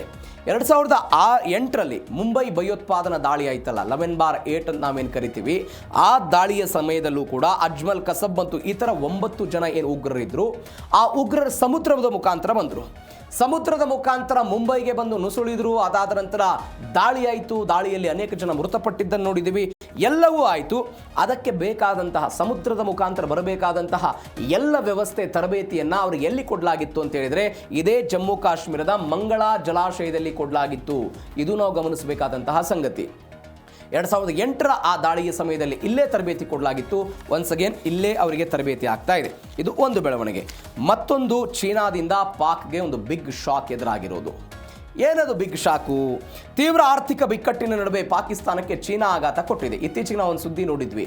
ಸೌದಿ ಅರೇಬಿಯಾದಿಂದ ಒಂದು ಸಾಲವನ್ನು ತೆಗೆದುಕೊಂಡಿತ್ತು. ಅದನ್ನು ಏಪ್ರಿಲ್ 30ರ ಒಳಗಾಗಿ ಕಡ್ಡಾಯವಾಗಿ ಪಾವತಿ ಮಾಡಬೇಕಾದಂಥ ಅನಿವಾರ್ಯತೆ ಇತ್ತು. ಇದೀಗ 170 ಶತಕೋಟಿ ರೂಪಾಯಿ ಬಾಕಿ ಹಣವನ್ನು ಮನ್ನಾ ಮಾಡಬೇಕು ಅಂತ ಪಾಕಿಸ್ತಾನದವರು ಕೇಳಿಕೊಂಡ್ರು. ಅದು ನಮ್ಮ ಕಡೆ ಸಾಧ್ಯ ಇಲ್ಲ ಅಂತ ಅವರು ಹೇಳಿದರು. ನೀವು ಚೀನಾ ಪಾಕಿಸ್ತಾನ ಆರ್ಥಿಕ ಕಾರಿಡಾರ್ ಇತ್ತಲ್ಲ, ಒಂದು 18 ವಿದ್ಯುತ್ ಸ್ಥಾವರ ಮಾಡೋದಕ್ಕೆ ಪಾಕಿಸ್ತಾನ ಸರ್ಕಾರ ಒಂದು 423 ಶತಕೋಟಿ ರೂಪಾಯಿ ಎಲ್ಲ ಕೊಡಬೇಕಾಗಿತ್ತಂತೆ. ಈ ಪೈಕಿ ವಿಳಂಬ ವಿಳಂಬ ಆಗಿತ್ತು ಪಾವತಿ ಮಾಡೋದು. 170 ಶತಕೋಟಿ ರೂಪಾಯಿ ದಂಡವನ್ನು ಮನ್ನಾ ಮಾಡಬೇಕು ಅಂತ ಎಲ್ಲ ಆಗಿತ್ತಂತೆ. ಒಪ್ಪಂದದ ನಿಯಮಗಳನ್ನು ಸಡಿಲಗೊಳಿಸಬೇಕು ಅಂತ ಇಸ್ಲಾಮಾಬಾದ್ನವರು ಕೇಳಿಕೊಂಡ್ರು. ಆದರೆ ಚೀನಾದವರು ಸಾಧ್ಯ ಇಲ್ಲ ಅಂತ ಅಲ್ಲಿ ಕಂಪನಿಗಳೆಲ್ಲ ಹೇಳ್ತು. ಸೌದಿ ಅರೇಬಿಯಾದ ಮೊರೆಯೆಲ್ಲ ಹೋಗಿದ್ದಾರಂತೆ ಇವರು. ಒಂದು $10 ಬಿಲಿಯನ್ ಕಡಿಮೆ ಬಡ್ಡಿಯ ಸಾಲವನ್ನು ಕೊಡಿ ಅಂತ ಅಲ್ಲೆಲ್ಲ ಹೋಗ್ತಾ ಇದ್ದಾರೆ. ನೀವು ನೋಡಿ ಈ ಸಾಲದ ವರ್ತುಲ ಹೆಂಗಿದೆ ಅಂತ ಹೇಳಿದ್ರೆ ಮುಂದಿನ 13 ವರ್ಷಗಳ ಕಾಲ ಅಲ್ಲಿಯ ಗ್ರಾಹಕರು ಹೊರಬೇಕಾದಂತಹ ಪರಿಸ್ಥಿತಿ ಇದೆ. ಹೆಂಗೆ ಗ್ರಾಹಕರು ಹೊರತಾರೆ? ಅದನ್ನು ಅಲ್ಲಿಯ ಸಾರ್ವಜನಿಕರು ತಮ್ಮ ವಿದ್ಯುತ್ ಬಿಲ್ ಪಾವತಿಯ ಮುಖಾಂತರ ಮುಂದಿನ 13 ವರ್ಷಗಳ ಕಾಲ ಪಾಕಿಸ್ತಾನದ ನಾಗರಿಕರು ಕಟ್ಟಬೇಕಾದಂಥ ಅನಿವಾರ್ಯತೆ ಇದೆ. ಇದು ಪಾಕಿಸ್ತಾನದ ಅಕ್ಷರಶಃ ಮುಖವಾಡನ್ನು ನೋಡ್ತಾ ಇದ್ರಿ. ಇದಕ್ಕಾಗಿ ಒಂದು ಶಾಕ್ ಆಗಿದೆ. ಮತ್ತೊಂದು ಕಡೆ ಇಲ್ಲಿ ಒಂದು 65ರಿಂದ PKR 80ಕ್ಕೆಲ್ಲ ಅಲ್ಲಿಯ ಪಾಕಿಸ್ತಾನದ ವಿದ್ಯುತ್ ದರ ಏರಿಕೆ ಆಗಿದ್ದನ್ನು ನೋಡ್ತಾ ಇದ್ದೀವಿ. ಇದು ಪಾಕಿಸ್ತಾನ, ಚೀನಾ, ಪಾಕಿಸ್ತಾನ ಎಲ್ಲ ಬೆಳವಣಿಗೆ ಆದರೆ ಭಾರತ ಖಡಕ್ ಆದಂಥ ಎಚ್ಚರಿಕೆಯನ್ನು ಪಾಕಿಸ್ತಾನ ಕೊಟ್ಟಿದೆ.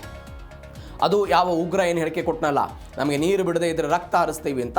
ಭಾರತ ಅದಕ್ಕೆ ಹೇಳ್ತು ನೀರು ಮತ್ತು ರಕ್ತ ಎಟ್ ಎ ಟೈಮ್ ಹರಿಯೋದಕ್ಕೆ ಸಾಧ್ಯ ಇಲ್ಲ ಅಂತ. POKಯಲ್ಲಿ ಆಗ್ತಾ ಇರುವಂಥ ನಾಗರಿಕರ ಮೇಲಿನ ದೌರ್ಜನ್ಯವನ್ನು ಭಾರತ ಖಂಡನೆ ಮಾಡಿತು. ಸಿಂಧು ನದಿ ನೀರನ್ನು ಯಾವ ಕಾರಣಕ್ಕಾಗಿ ನೀವು ಬಿಡಲ್ಲ ಅಂತ ಭಾರತ ಹೇಳಿದ್ದನ್ನು ನೋಡ್ತಾ ಇದ್ದೀವಿ. ಗಡಿಯಾಚೆಗಿನ ಭಯೋತ್ಪಾದನೆ ನಿಲ್ಲದೆ ಇದ್ದರೆ ಒಪ್ಪಂದ ಇಲ್ಲ ಅಂತ ಭಾರತದವರು ಹೇಳಿದರು. ಪಾಕ್ನ ಅಮಾನವೀಯ ಕೃತ್ಯಗಳ ಬಗ್ಗೆ ವಿಶ್ವಸಂಸ್ಥೆ ಗಮನ ಸೆಳೆಯುವ ಪ್ರಯತ್ನ ಮಾಡಿದ್ದೀವಿ. ಪಾಕಿಸ್ತಾನದಿಂದ ಬಿಡುಗಡೆಗಾಗಿ ಭಾರತದ ಸಹಾಯವನ್ನು POKಯ ನಾಯಕರು ಕೇಳ್ತಾ ಇರೋದು ನೋಡ್ತಾ ಇದ್ದೀವಿ. ಅಂದರೆ ನಮ್ಮನ್ನು ಮುಕ್ತ ಮಾಡಿಬಿಡಿ, ನಾವು ಅಲ್ಲಿಗೆಲ್ಲ ಹೋಗ್ತೀವಿ ಅಂತ ಹೇಳುವ ಪ್ರಯತ್ನ ಮಾಡ್ತಿದ್ದಾರೆ. ಇದು ಸದ್ಯಕ್ಕೆ POKಯಲ್ಲಿ ಆಗ್ತಾ ಇರುವಂಥ ಬೆಳವಣಿಗೆ. ಅದನ್ನು ಹತ್ತಿಕ್ಕೋ ಪ್ರಯತ್ನವನ್ನು ಪಾಕಿಸ್ತಾನದ ಸರ್ಕಾರ ಮತ್ತು ಪಾಕಿಸ್ತಾನದ ಸೇನೆ ಮಾಡ್ತಾ ಇದೆ.